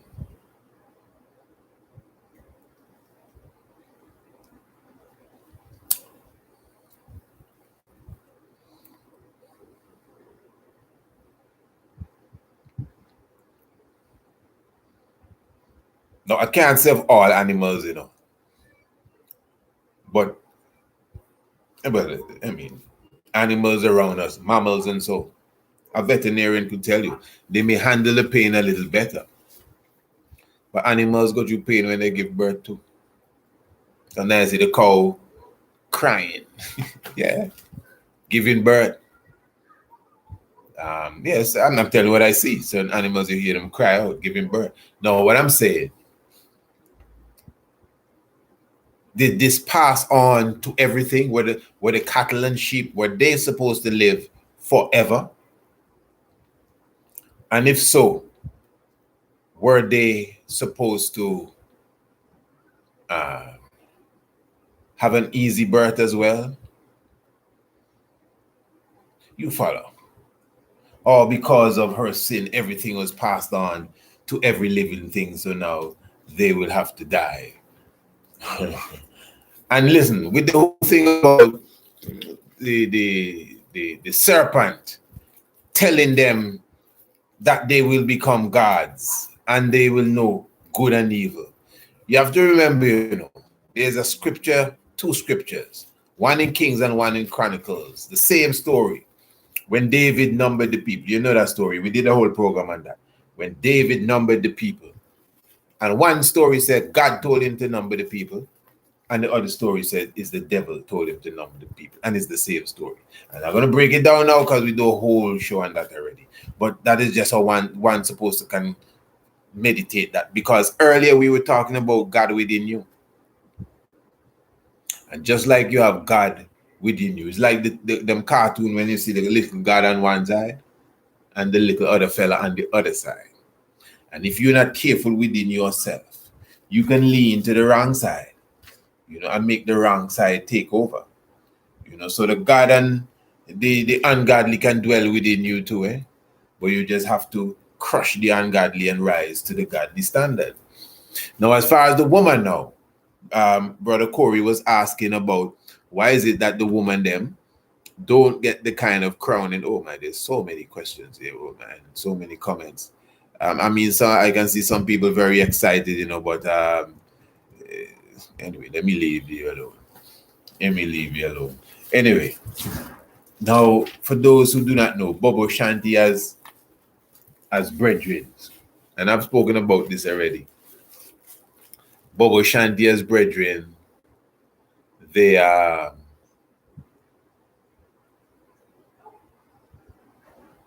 we go through a specific regiment, before we get our turban officially. We call it hey, let me see this. I see my brother David Kenner was in the house. Let me see his question here. When the 7th month was come and the children of Israel were in the cities, the people gathered themselves together. Okay, as one man to Jerusalem. Yes, my brother. Give thanks. That's Ezra chapter 3, verse 1. Yes, honorable. Give thanks. You see how, if you notice, I'm going to show you something here. I'm getting back to the question. If you notice, I just kind of glimpsed the brother in the chat. And I don't even know what he was saying. I don't even know what he was asking. but I just went straight to him to see what it is. I thought it was a question, actually, and you know why I did that? And even if you notice what he's saying, remember I asked, what if somebody could show me what scripture that was, that is the book of Ezra or Nehemiah, where the statement was made. And the good brother David Kinowaz, he highlighted it. I was not really focusing that deep on the chat for a while. And while I was answering the other question, I just looked across and saw it. It's a point I'm making to you. And I took myself to check out what he's saying. Now, obviously, there would be a reason for that. And even though I didn't know what he was saying, and I was reading it, I realized he was saying or giving me the answer I was looking for. Now, I don't know the brother personally like that, but I'm sure if we were running one of them super chat, because some people is the super chat they read. Then they read the regular chat, when you put in $1, $2, $10, $100, they read that one, which I don't blame them. I don't blame them. Some of us need to have more appreciation for the things that we receive. So I don't blame that. But we ain't got that they established no super chat, But that brother there, brother David Kinowaz, that's a super chat. Yeah, he ain't gonna put no super chat in no chat here. That's a brother that regularly contributes. That's a brother that patronizes every single thing that we do. So just seeing him there, I give him the respect to read whatever he have on the board, even without proofreading it. No, I'm just showing you with understanding. And then now you could see that he's so much on the team that he's actually giving me assistance when I was asking for someone to just pull that scripture. Now, maybe someone else did it. Don't feel no way, give thanks. But of course, just got to give enough respect to that brother there. No, I'm saying now as Bobo Shanti, So we go through a specific regiment. For those who are watching the program I did on the African Liberation Network, that's the YouTube channel, African Liberation Network, that is brought forth by the good brother Prophet Jadaniel. You would hear me speaking about, when I wasn't actually crowned at the time when I went to Bobo Shanti Hill first. But yet still I was, partaking in all the different activities, whatever it was, whether it's the drumming, whether it is the holding of the banners, just there, Psalms reading, Rastafari, morning devotion, literally doing what I got to do. The only thing I wasn't doing was leading the morning devotion. And it is only after a month and a half leaving the place, I realized I wasn't crowned. That's when I realized, I said, wait, yeah, in a crown? I said, well, no, yeah. But by right, But of course, they saw that was definitely, wherever I get that from, you have it. So I got crowned. That man that will go in, have to go in and come back to get crowned, okay. Because by right, you're supposed to be there at least 3 months, going through the whole regimen, going through what I went through, regular morning devotion, seeing the Sabbath service. You're not holding no banner, You're in morning devotion, but you're not chanting, you're not getting no hymn to track, because you're not crowned. And after 3 months, you could get your crown, you get your turban. Okay. Now, what the brother was saying, Brother Prophet Corey, was that, say you're a Rasta man. You're a Rasta, one of them city dread, no offense. Well, Rasta man in the city moving through. And I mean that in no offense, I really did. Maybe dread wasn't the term I wanted to use, but, but one of them city Rasta there. Nothing wrong, that's where you are. And I does dwell in the city time to time. So anyway, one of them city Ras. Bam, bam, bam. And they say, hey, listen, man, you're going to Bobo Hill. And you go Bobo Hill every Sabbath. And when you reach, now you wear your turban, because you're a Bobo, and you wear your turban. Bobo thing I ain't do, my Lord. My Lord. You don't get crowned yet. You make sure you're there every Sabbath. Maybe you don't come that much morning devotion. So the priest, they're watching you still, You see, you come to my Lord, give thanks. You bring some food for the kitchen. True, man. A real warrior. Yeah, man. Give thanks for coming for the Sabbath, you know. You spend the Friday night. Priest might give you a word. But my Lord, you should come for some morning devotion too, you know. Come hold and spend a time, man. True, I will come, man. You know, boy, work have me, you know. And they know that too, you know, because that's how the priest do. Priest them watching you, know, man. They don't have to tell you nothing. They're watching you. Okay. You work. We know you're working, you know. You know, you have to know what you're dedicated to. That's what the man saying. You have to know what you're dedicated to. So yeah, man, you flexing. Yeah. You have a nice little spunks at home. And now, or wherever she is. Spunks. I don't know if you know them language. Spunks means you know, your woman. A nice little princess or whatever stage you are, empress, whatever. Yeah. And you showing the empress, hey man, I want you to come bubble hill with me. She said, who, me? You don't know me too much of them something that you into, you know. You know. She may be one of them hardcore Christian too. Well, not even, well, yeah, let me say hardcore Christian. Yeah. Now, your little spunks, she wear tight jeans. Sometimes she have a little belly out, maybe the earring in the ring in her belly and so. She have on all the different wigs. She have your purple wigs and all them hot wigs there, and the hair come down to the side. Hey, man, she into all of that, man. So you say, man, let's go Bubble Hill. That be celebration tonight. King birthday. Who king? Selassie, you want, you know, go ahead. You're all right. When you come home, okay, yeah, me, you know, thing with that and the Rasta thing. I want, you know, your girlfriend, you know. Okay. She's nice and everything, you know, but she just not reach yet. No worry, you don't have to give up on her. I'm not telling you to give up. So anyway, one night she said she coming. She coming for a Sabbath or some celebration, 2nd of November, whatever. Now, when you reach to the door and the guard open, true, my Lord, give thanks for the coming in again, no man.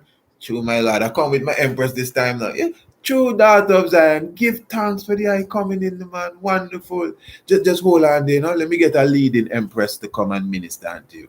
Now she have on a skinny jeans now. You don't tell her she can't wear that now. She done say, look, if me can't wear, me not come in, and they still walk with her. Because it's okay, no worry, man. I know I'm gonna meet you there. Yeah, I hope this is not too drawn out tonight, bringing the reality home.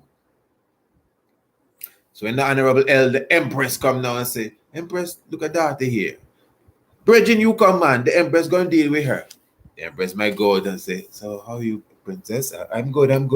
All right. They are not on your cycle or anything. No, so and so. Okay, you're good, man. Tell you what.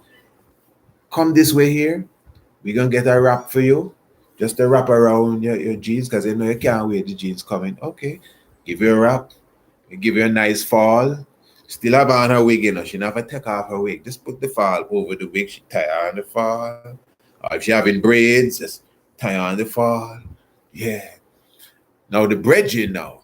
The fall, because that's what Bubble Woman wear, fall and long skirt. Now the brethren now, who rast for years, couple of years well, who done accept Emmanuel and come in Sabbath service and all of that, but he not crowned yet.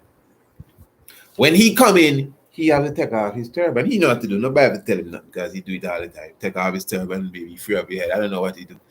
Yeah, he can't do the things that the crown prophet does. So he have to take off his turban. But his woman is given a fall. He who come there all the time, the brethren them tell him, hey, you know, give thanks to come every Sabbath. But yeah, you should come for some morning devotion too. You know, that's where you learn to build yourself as a prophet. True, my Lord, I can come and you come 1 or 2. Yeah, no man watching you. When you come in, even for celebration, take off your turban. When she come through the gate, she's given a fall to put on a long skirt. Even if you have on a robe, Ras, that somebody make a robe for you, you can't come and be wearing that and in a crown. So even if you're coming from a robe, from the road dress up like that, when you come at the gate, you got to take off all that because you're not crowned. It's nice to see you have the clothes, but you need to come on in devotion more. But she, the same woman with the purple hair and all the whatever. Who say, man, meaning in a Selassie business, you know. Remember, man, if I go church a man, you know, you carry me up with a hill, all of that. She's giving a fall. And when you there wrapping your little kite, and you see the elder empress bringing a woman, you look up. Joycelyn, are you that? What? And she can tell you, Empress Joycelyn, please. Mama, tell me I'm an empress, you know. Okay, behave yourself. But this place nice, man. How can you never bring me up? That's exactly what it is. But what I'm showing you now, I hope you fooled you the little expression. What I'm showing you is that how Emmanuel set the tape. It obviously show you. It doesn't, you know.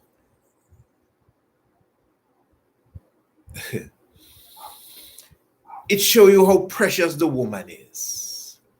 That she all them, what that telling me, what that is telling me, and I think it bringing me to a next subject in a Rasta. What that is showing to me, it is showing how God look at the woman in general. All God's woman is empresses already. See, like how even as a man, you kind of have to work for your robe and your crown. For whatever reason, I believe nature said it so. That in the order of Christ, she not have to work for no crown. She done this. She just have to appear. And she's given. She done there. She's already a member of the Woman Freedom Liberation League by just coming.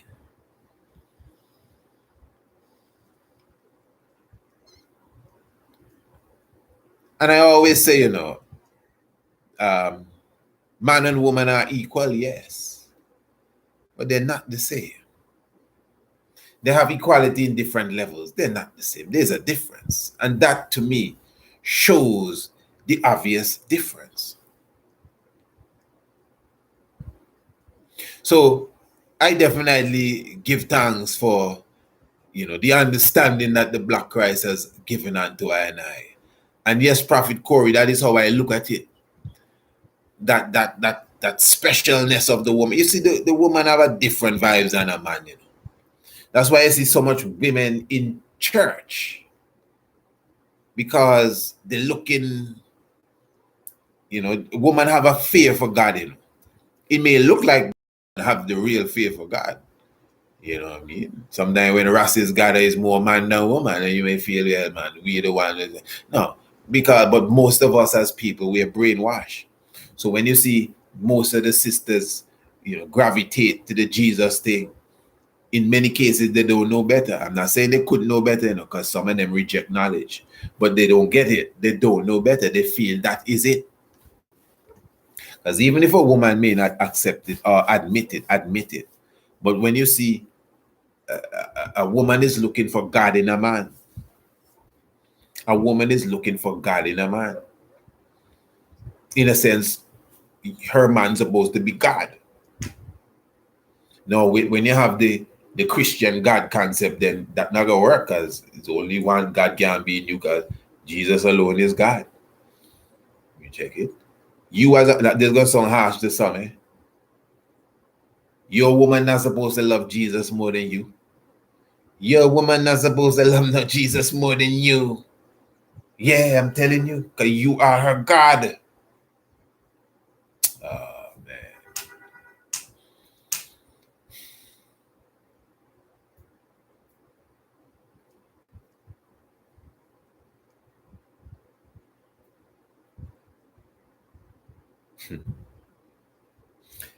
That is the understanding, you see.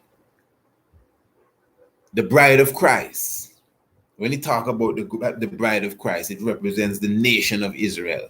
Man and woman, bride of Christ. You understand? That's a deep, deep vibration, you know. It is said that you're married to God, you know, but your woman is your wife. It's a deep, deep science.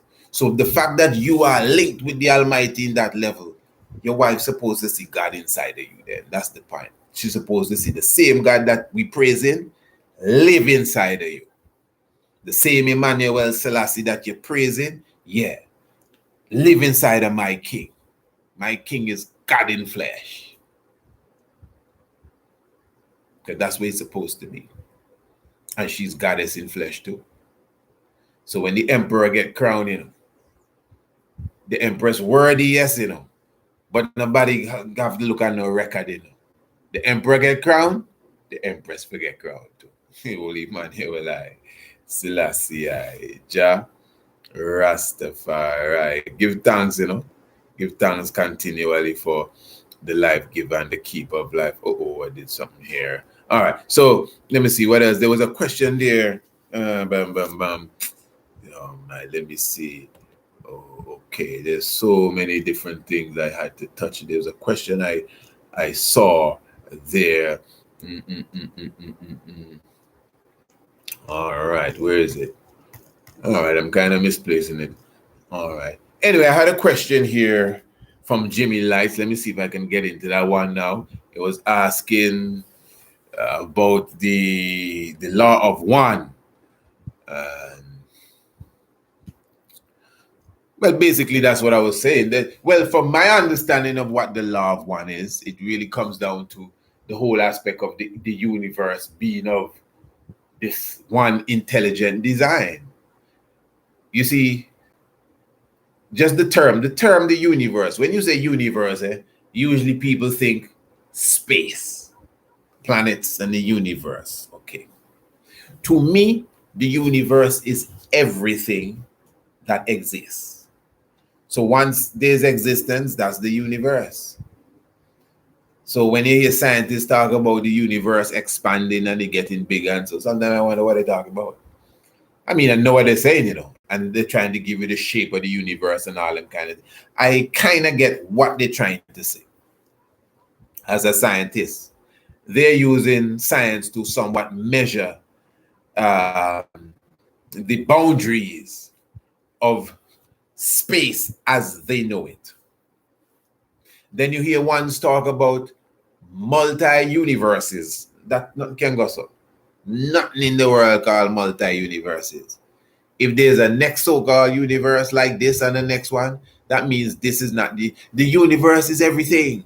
So whatever it is. So if you think this is the universe and you say, oh, but look at next one, that means you had a misunderstanding of what a universe was. Because once you can say something else over there, you can't say, look at next universe there. Nothing goes. It may be a next something, but it's not a next universe. There's only one universe. That's why it's called a universe. Let's stick to the rules of the language. It's a universe. So the universe is definitely one thing. Okay, good. So again, the intelligent design of it is from one nucleus. There's a oneness thereof. Brother Vaughn Benjamin have a song there. Jah Rastafari is one. So there is a oneness of creation. There's a oneness of the intelligence. There's a oneness of all things. The one intelligence really that put everything in motion. So that is why, okay, different dimensions and different worlds, parallel worlds. Yes, but they interact with each other. That's why it's called a parallel world. It's like a mirror world of this world. So obviously the intelligence is being shared between them worlds. You understand? Although many in this world can't perceive that world, but that doesn't mean it doesn't exist. Even yourself. We are accustomed to the self we see in the mirror, but there's more to us than just this. So if there's a parallel world, you're in the parallel world too, in antimatter form, just reality. But then again, how many of us even sit down and even think about that, contemplate that, or even could imagine that? But not because you don't know. Mean it's not there. So it's all acting with one intelligence. Some of us can tap into that. Some of us can tap into the unseen. Some of us can tap into parts of our own selves that we may not even know existed. You understand? So that's a very, very deep understanding. So yes, if that is what the law of one really means, I definitely can align with it. Now, also, as I said, just running through here, wisdom is ma'at. That's very good. Someone was highlighting wisdom is ma'at. You can see the ma'at there. That one came from, who is the one that says that? That's I can fire. I can fire is saying wisdom is ma'at.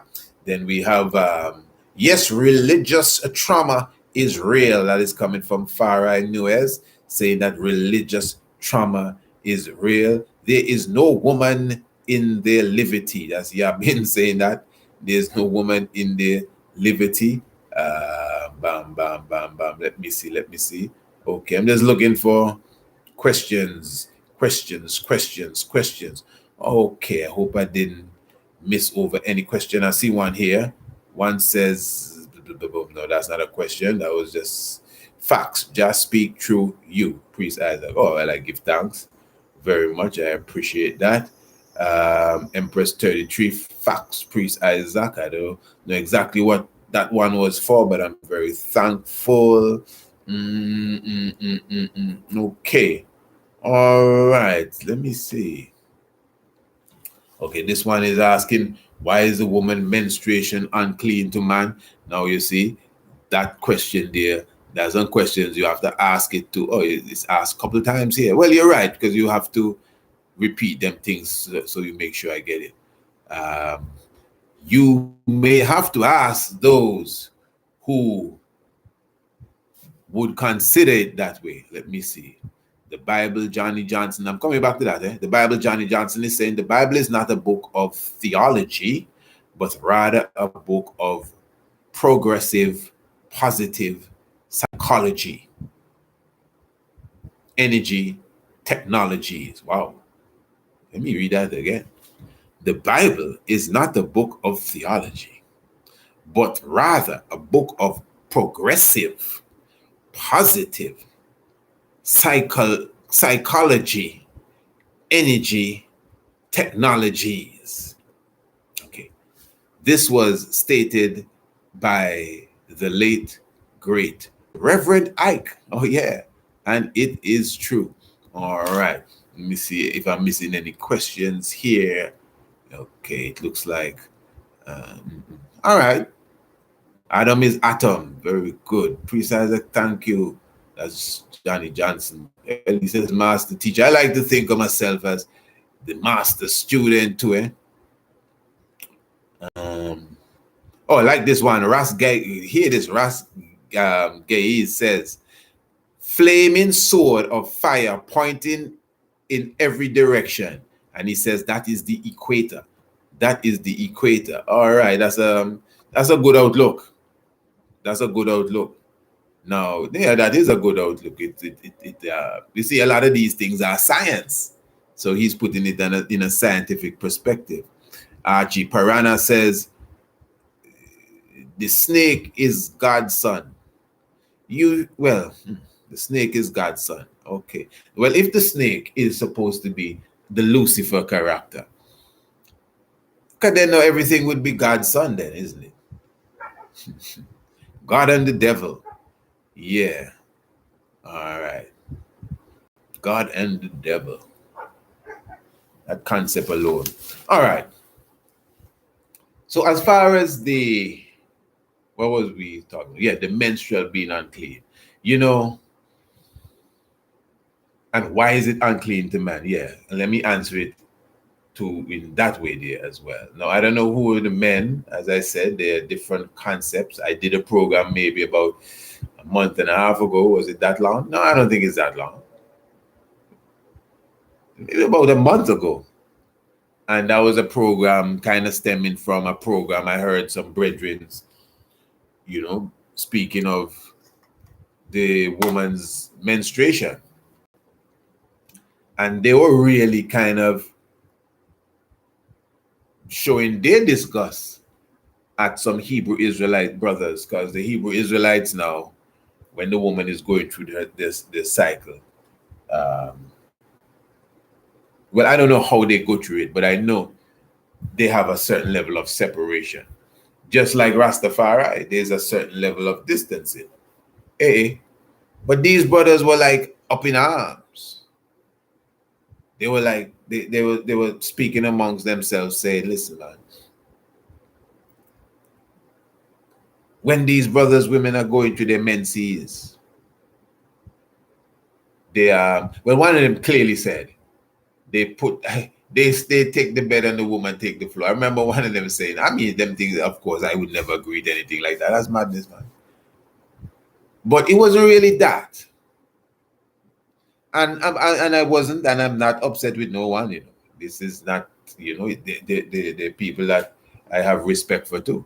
I'm just saying how they came down on the Hebrew Israelites was it was as if I wasn't understanding it.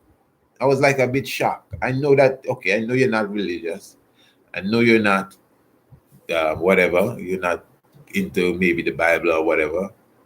But if the brother decides that during his wife's menstrual cycle, he preferred that she cooks not for him, what could be wrong with that? Because they were coming down on that. Do you know these women can't even cook for the brother when she's seeing her period? I said, okay. I was like, huh? So, and I mean, it's a choice, you know. It's not like if it's a choice. What? That's a sin? To me, it's like, you know, some places when you don't vote, people upset with you. Oh, around here is like that, eh? So you're not gonna vote, and they vex with you for that. Okay, you have the right to vote. Well, you have the right not to vote.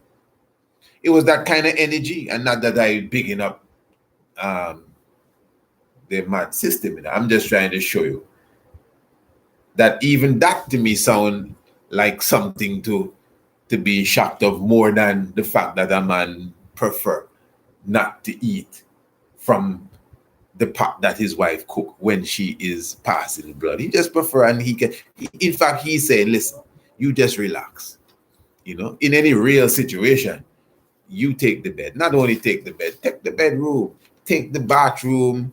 I gonna use the bathroom downstairs. And you can say what you want. A woman desires that. Woman that no want that, they know what they want yet.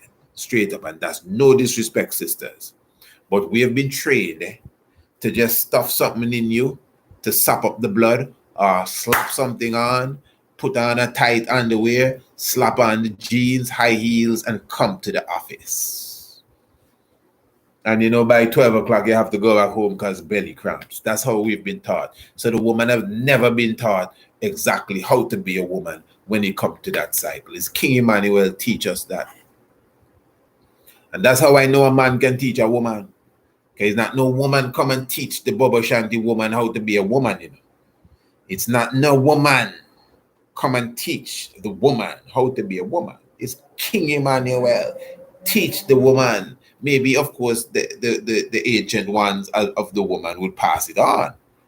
But it starts with the man himself, King Emmanuel Charles Edwards. Is he teacher that? He take out his rib and create the woman. In that level, in its symbolic form. Yeah. You know, see, it's your mystic, we still come back to the whole science of the woman and the importance of the woman. You see. So with the cycle aspect of it, as I said, I was a bit like, okay, I'm not getting it. Even though you may not go through the same principles, you may not believe in, you know, all the separation stuff then. But as a conscious person, for you to be beside yourself, because it wasn't like they just disagreed, they were like almost upset with the brothers for not wanting to lay in the same bed with their wife while they're going through that period there of cycle.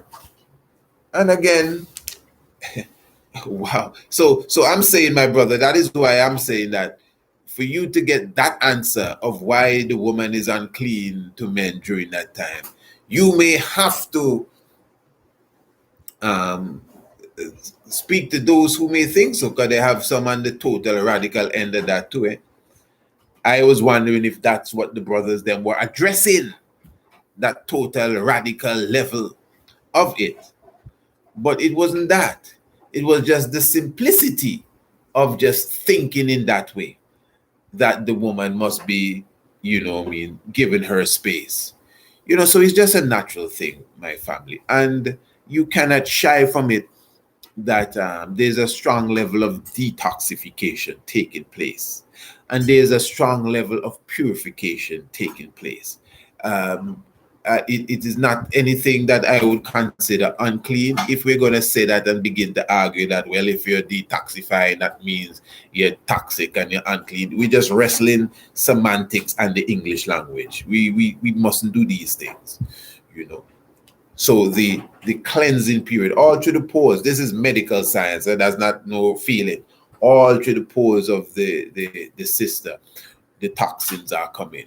So now scientifically, it makes sense that she shouldn't be kneading the flour for the bread, if she's going through that cycle, for her king man. In fact, he should be doing that for her. That's the way I look at it. And in fact, that is the way that nature really has put that in order. All right. So listen, and it's interesting as we're looking at the woman's whole vibration. I'm going to also remind you also, let me just look for the next question. I'm going to be here, man. I'm humbling for a moment. We're going to link into Radio Anu soon. But what I'm saying is that, family, is that, follow me good here. See the whole science of the woman. And then let me just plug this in too. I must say, remember that the Honorable Empress Naya will be holding the natural childbirthing workshop that will be on Monday the 9th. This is Monday the 9th here. Let me see. Johnny Johnson says, as a young man in St. Thomas, St. Andrew, Bull Bay, Jamaica in 1975. Let me hear this now. I wasn't even born yet there, Johnny, enough respect. I used to stop every Thursday in Baba Shanti, I guess he's saying Bobo Shanti camp on my way to Bito dispensary. I don't know where that is. And the reason with the brethren, I work for KSAC. Okay, I don't know. But give thanks for that information there, my brother. That all of that is good to know. Yes, I'm just looking for a few more questions here. I think of all the questions. If you had a question I ran over, just type back the question so I could see. And I hope I'm answering everyone's question properly. But what I'm saying, family, the workshop that's coming up on Monday, you understand, that's just Monday the 9th, family. The item should get your ticket for that workshop there. As I said, what is the workshop dealing with? It's dealing with the woman. And it's not just for the woman alone. Brothers, we have to be a part of it too. Because what the Honorable Empress would be showing the woman, to me, I don't think most of us understand the level of professionalism that will be coming out that evening there. She'll be definitely speaking of the whole aspect of naturally giving birth, yes, but the levels that it will be going on. Now, of course, when it comes to the whole aspect of the woman and the giving birth aspect, giving a 2-hour training. This will be a 2-hour training, question and answer. So come with your pen and your pad, come ready. And remember, at the end of the workshop, once you are present, once you register, for your space, and that's another thing. I understand that the space is very limited, family. You shouldn't be waiting. Remember, we had a special the other day for $35 until I think it was Monday pass. So obviously there would have been those who took advantage of that. So right now, the whole workshop is only $50. $50 is the price of the workshop, but it's worth it, family. I mean, this is a workshop, not on how to bake a cake. That would be good too. Nothing wrong with a workshop on how to bake a cake and how to cook. This is a workshop dealing with natural child birthing. This is bringing life into the world. Whether you are pregnant or not, whether you are a male or a female, you should want to be present at this workshop. Now, you may not be present, but you should not be absent because you don't want to come. That don't even make sense to me. Even if you say, boy, the time, and that's another thing, you can still purchase the workshop itself. But of course, I think it's better that you deal with the question and answer. Or the finance, well, I can't even tell you what to say with that. But it should not be a case that you don't want to be there on Monday the night. I can't see that. Why? Because we're dealing with giving birth naturally. Yeah, you were given birth to. Many of us have children and will be making children in the future, So whatever you may be into, you need to have an understanding of the process here. So it will be a 2-hour training, question and answer. And the Honorable Empress will be dealing with preconception. She'll be dealing with prenatal support for natural pregnancies. She'll be dealing with the natural birthing and spiritual techniques. She'll be dealing with the natural postpartum healing and at-home birthing space. And of course, you'll have the live question and answer. You don't even have to contact us to purchase your spot. You can make your payment using the PayPal or the CashApp. In fact, this same video that's streaming live, if you scroll down in the description in the link, you will see the PayPal link, you see the CashApp link, and even if you want to give a donation for the program tonight, because as I said earlier, some people have the Snapchat thing or CashApp, I don't remember what they call it, and I said it earlier, where the highlighted chats that have $1, $2, $20, $100, them is the questions that get read and the comments that get read too. We try to read everything here, So if you feel that it is of the value that you want to make a contribution, please feel free. We don't thrive on contributions, But let me just remind you, because some of us would forget that the option is there. If you want to make a contribution, you don't have to call me. You ain't got to email me. You don't have to tell me anything. Just scroll down and press the PayPal button and press the Cash App button and make a contribution. But what I'm saying, you can also make your payment for the workshop coming Monday by using the PayPal. But when you make that payment, obviously, you would let us know via the email, specifically priestisaacinstitute@gmail.com. We see it all, priestisaacinstitute@gmail.com. Let us know that you have made your payment already for the lecture, for the, not the lecture, but for the workshop. Well, I mean, it's a lecture too, because there'll be aspects of lecturing, there'll be aspects of dialoguing, monologuing. So it's a lot of things put together, but it's a workshop. That's what I'm saying. It's a workshop, a teaching workshop. And you already see the different levels that it will be going. It's going to be grand. Plus, you'll be given a certificate of attendance at the end. And I don't think that's anything to snuff at, right? Because remember, the facilitator of this workshop is a certified doula, certified natural wellness doula internationally too, So when you get a certification saying I went to a workshop with this specific person, that alone, even if you're going into the career, that alone will be a plus. I mean, for you going forward. But this is not about career, as the Honorable Empress said in the previous program we did. Bring the children as well. It's not $50 for everybody. Once you pay for your space and your whole family is in the room with you, obviously that will cover you all. I don't know what you may be thinking. I just had to put that in. So family, yes. So you can make your payment. If you want to email us, in fact, when you email us, priestisaacinstitute@gmail.com, you will definitely go straight to the Honorable Empress Naya, and you could ask for more information. If you just want some advice as it relates to childbirthing, if you're pregnant, whatever the case is, that can be done too. You can contact her for consultations if you need a consultation. I mean, outside of the workshop, if you need a one-on-one consultation with the Honorable Empress Naya as it relates to the very same subject area, natural childbirthing, Again, prenatal support, preconception,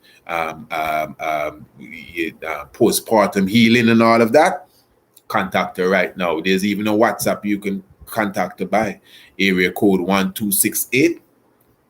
Area code 1268 728 3162. And if the Honorable Empress is there in the chat, she herself can put that information in so you could get it. Now, there's another question I saw here from David, Brother David Kinowes. It looks like a question. Let me see if I get it. Okay, now, says here, where does the coronation of the King of Kings fall in the timeline of Revelation to you, Honorable Priest Isaac?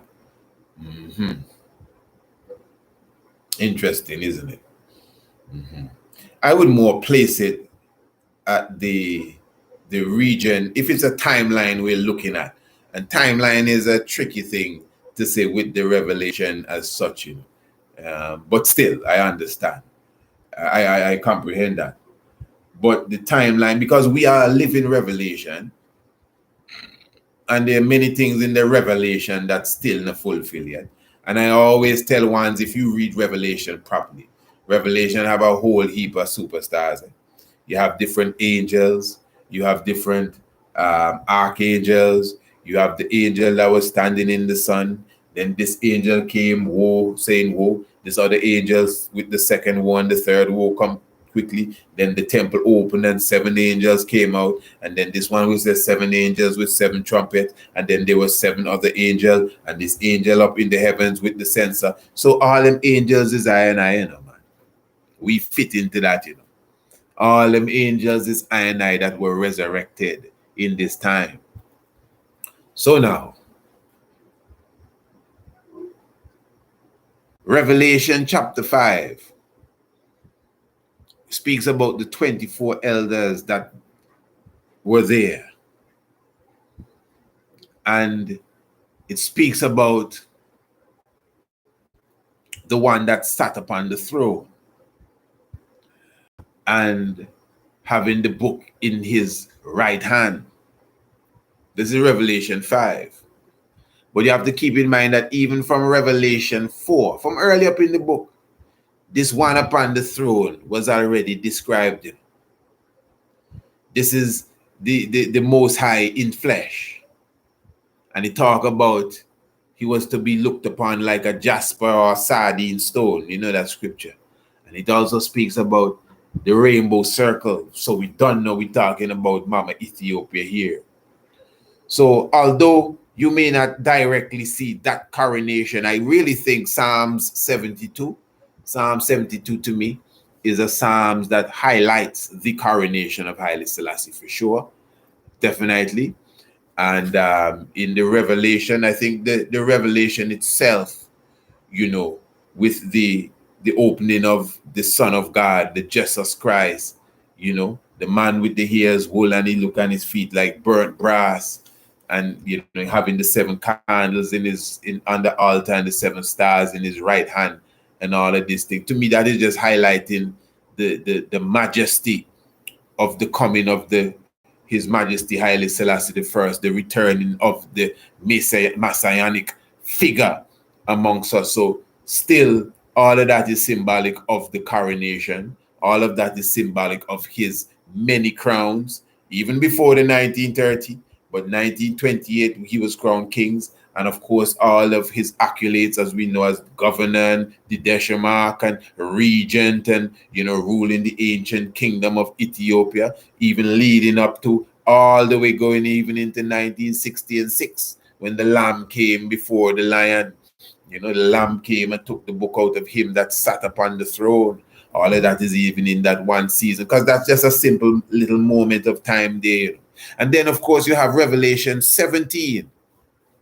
Or is it 19? I think it's 17, yes. That talks about on his vesture and on his tie was written King of Kings and Lord of Lords. But that don't necessarily mean that's when he was given the title, you know, King of Kings and Lord of Lords. Because if Revelation is in chronological formation as such, you know, going down the line, in that way. But I don't really see it as that. I don't really see Revelation like it's one after the other and it's in a specific line because remember, you have when all the children of Israel were numbered. That's even before Revelation 17. All the children of Israel were numbered, and then John saw the multitude. But I see that as a prophecy of what was to come. So it's a very deep thing when it comes to that Revelation. So again, Revelation chapter 4, to me, more than any part of Revelation, establishes the presence of that messianic figure taking the seat of the throne and the ruling power position. I will repeat again, Revelation chapter 4, to me, signifies that part. If we're going to pick somewhere in Revelation where we're going to highlight the king seated up as the King of Kings, although Revelation 17 highlights it when he came on the white horse, and those that were on the white horse, they were, with him, conquering and to conquer. As I said, I would still see Revelation 4 sealing up that, because after that is Revelation 5. And the elders proclaim the Lion of Judah has prevailed. The Lion of Judah has prevailed. So it is the same season. Then the Lamb enters the picture, and then books are being handed over, and power and kingdom and dominion given out. So obviously the King of Kings, Nebuchadnezzar, would have been seated up in that thronely position by that time, if we're looking at it in that chronological sense of things. So that's my best answer as such to that question, if we're going to say which part in Revelation timeline we have the coronation. Okay, let me see now.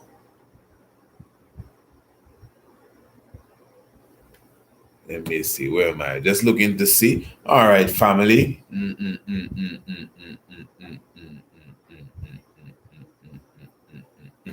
All right, family. Just checking out everything here. We were going to seal over even onto Radio Anu in a moment. Let me see. Okay, I have a question here from Elias Fresh. Is Rasta a type of Christianity? If OE, it says OE believe him is Christ written. OE or he. I'm not too sure. All right, let me put it there. Let me see if I could get into that as well. And then I see here from Lion Youth, it says, does 666 in the Bible speak of melanin?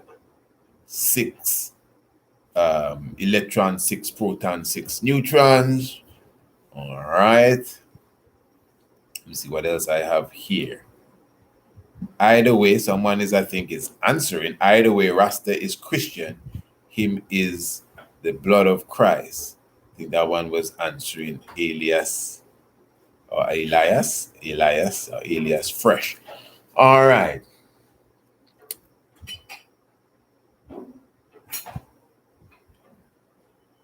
Yes, now, of course, many Rastafari. I can't answer for everybody, especially when you say Rastafari. So I can't, and like if I am the representative here and I was sent out as the spokesman and the PRO, so let me be clear here. But yes, I think in many aspects, a lot of Rastafari do see Haile Selassie as the return, not just return Messiah, but specifically the return of the Christ figure that you would read of in the Bible. Good. Now, no, that is not incorrect, But what I would say from my comprehension is that this spirit, this energy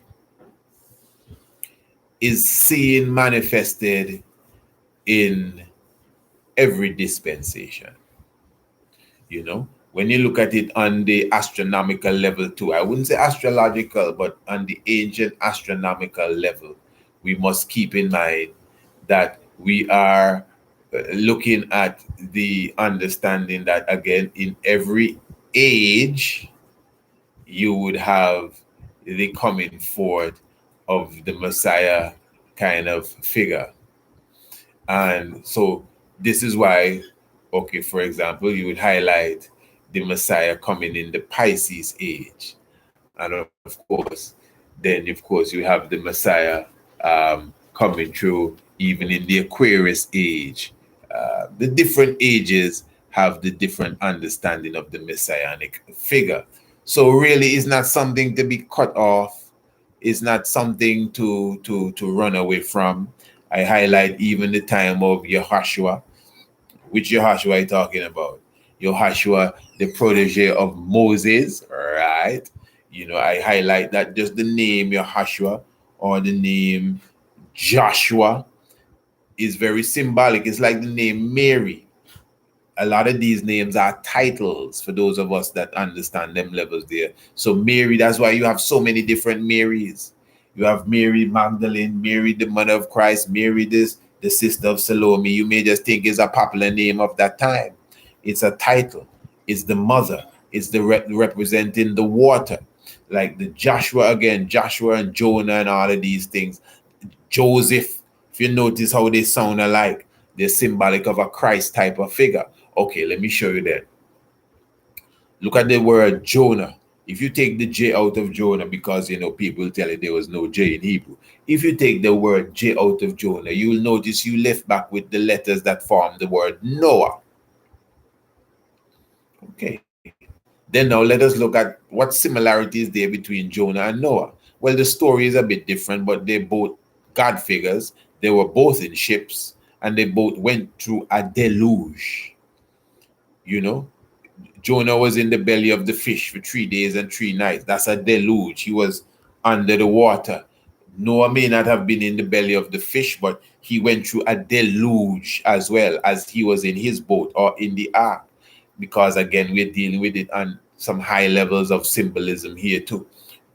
So I'm just showing you that in every dispensation of time, that messianic figure or figures do appear.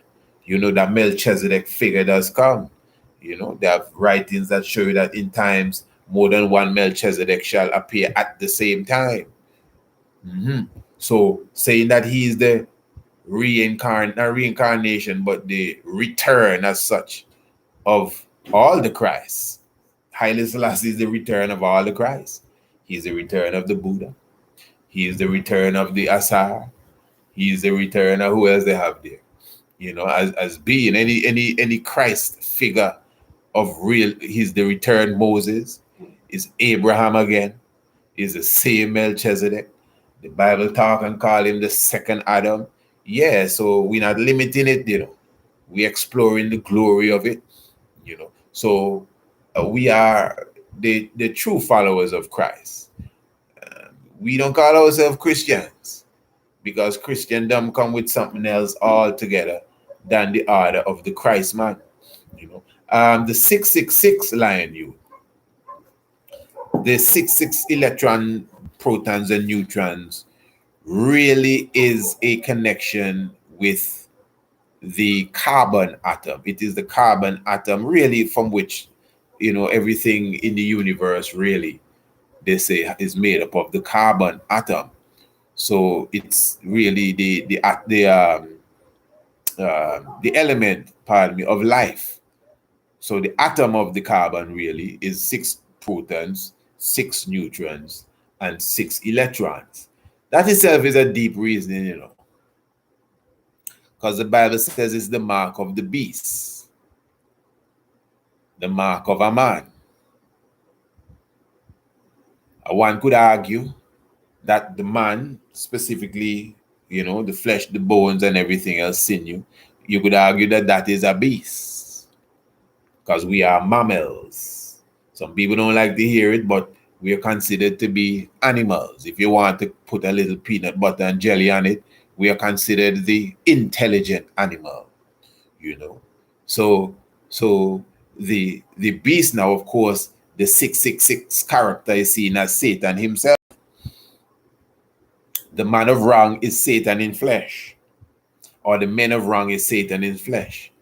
That means now when you're taken over by the flesh, nothing wrong with your flesh, nothing wrong with your physical. that, the senses, sight and sound and taste and all of that. Nothing wrong. That is the 666. You're made up of that. Right. But you have a spiritual side too. And when the spiritual side cannot control that physical side, that physical 666 side, take over the spiritual side, then the beast has been created there. You understand? That's reality. That's why even when you sacrifice the beast on the altar, it's also symbolic, not just of taking the poor little lamb from his mother and throwing it on the fire, but it means to take the beast within yourself and sacrifice it, bring it to an end, complete the process, resolve it, Yeah, that's what it is. So definitely that is the understanding to me as it relates to the whole idea of the mark of the beast. Because Revelation, those who don't know, I believe most ones will know. This is something we've heard about. Revelation talks about the mark of the beast being that of the mark of a man, 666. And the beast, the beast is the beast. When you hear about the beast, it doesn't really sound like anything that is supposed to be good. It's supposed to be like the evil, wicked one, the beast. You understand? So, but what I'm saying is that yes, as the brother is saying, it's not no lie, that we are made up of the number 666. So ones would first of all say, well, listen, the Bible thing lie, because the Bible trying to make us think that 666 is Satan, but we made up of 666. Now again, that whole Satan devil thing, because remember, even in Egypt science, the God called Set, we want to think that Set is Satan and Osiris is God. The Satan God thing, battle thing, is a very tricky thing, In fact, Satan does get more props, than so-called Satan supposed to get. But anyway, the point I'm making that the Satan now, I don't show you one on one side and one on the other side, I already explained that to you. So the Satan can come out of you. When you make the 666, which is the physical self, trump the spiritual self. Remember, it's the physical self made up of the carbon 666, It don't mean there's something wrong with it, But when it doesn't have the guidance from the spiritual world, you become a real beast. Then you make lust take over, you make greed take over, you make anger take over, you make ego take over. All these things that come from the senses, the things you see, smell, taste, touch, and all, and what you hear that affect you.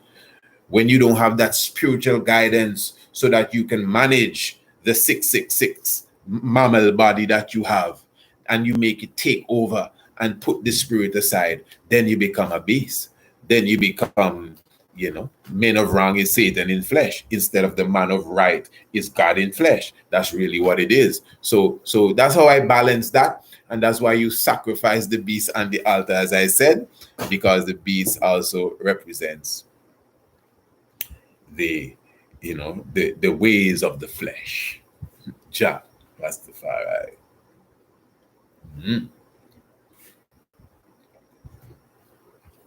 Family, right now we are broadcasting on Radio Anu. And of course, the Tiger's Nest begins at 7 officially. But of course, we're gonna take a little intermission now. We'll be starting the Tiger's Nest at 8 tonight. I'm just reminding. Let me see what Ras Kendall says here. Woman has a very deep connection with nature, definitely.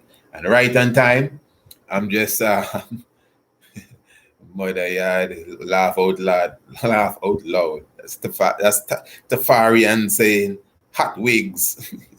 Yeah, that was when I was speaking earlier about the sister with the hot wig. But anyway, yes, just reminding you, family, as we will be sealing this soon, you should contact us, get your spot. Don't wait too late and try to wait till Monday afternoon and Sunday night. Contact us now, at least, and say, hey, listen, can you reserve my spot for me? If finance is the, it can't, well, let me not say, but if finance is the issue, listen, family. Okay, I know it's not always there all the time, but I know the people them that following knowledge are people that are not no lazy bones. And I know for sure you cannot tell me as a not lazy person that you don't think that $50 to invest in yourself is not something that you should do. Yeah, man. What is that? To invest in yourself. So I'm encouraging you, family. Don't wait till the space is gone. Because remember, it's a workshop. It can't be too crowded, It's not like so you can see here, it's not like if we're trying to so-called cash in, as they say. This workshop, the value of it would have gone in the hundreds for what it is. That's what we're showing you, This is a professional workshop, It's not me, Priest Isaac, trying to teach people how to give birth, Yes, I was the one that delivered my son, right in the house. Yeah. But I ain't going to be teaching a workshop on that or anything of that nature there. So you could understand it's a professional workshop you're getting. So it can't be overcrowded, family. So there's a limit in the space. Family, you should check on it now. Contact us now. Email us now. Priest Isaac institute@gmail.com. In fact, I would pay for it first and then come and say, hey, I send the money, cash up, that's my name, look, the receipt here, my spot ready, and PayPal it, and then you definitely know that you are definitely sealed, So make sure you're there. Let me just give you an idea again exactly what will be happening. It is the 9th of May. It is the Natural Childbirthing Educational Workshop. And specifically, it will be you'll be given your certification of completion at the end, and we are covering preconception, prenatal support for natural pregnancy, natural birthing and spiritual techniques, natural postpartum healing, at-home birthing space, live question and answer. And listen, there is a free 1 month free virtual doula support. The language may miss some, but that means you will have a 1 month, I don't know the rhythm, but you definitely will be given consultations and specifically support during that pregnancy or after pregnancy or preconception. But whatever it is, it's worth it for free. A whole month, you could still get a consultation. You can ask for some little consultation with the Empress, and it will be all good. So contact us now and make sure you reserve your space, family. And of course, the Tiger's Nest will be beginning in half an hour. We're beginning the Tiger's Nest at 8 o'clock tonight. So people on Radio Anu, don't leave Radio Anu. Those of you who are not on Radio Anu, come to Radio Anu. Now we will be beginning the Tiger's Nest at 8 o'clock. Specifically sharp, so that's in 35 minutes or so. So make sure you join us there. I had a wonderful moment with you this evening, family. Give thanks for your presence. Give thanks for all the questions. We'll definitely do more of this. And of course, you will see us again very soon. But you'll be hearing us in the Tiger's Nest right now. In fact, you should come over now. There's always something good going on in the Tiger's Nest for you. Yes, family, life give and the keep of life. Give thanks for the 2.5 going on 3 hours that we spent together. Holy Emmanuel, I, Selassie, I, Jah, Rastafari. Tiger's Nest time now.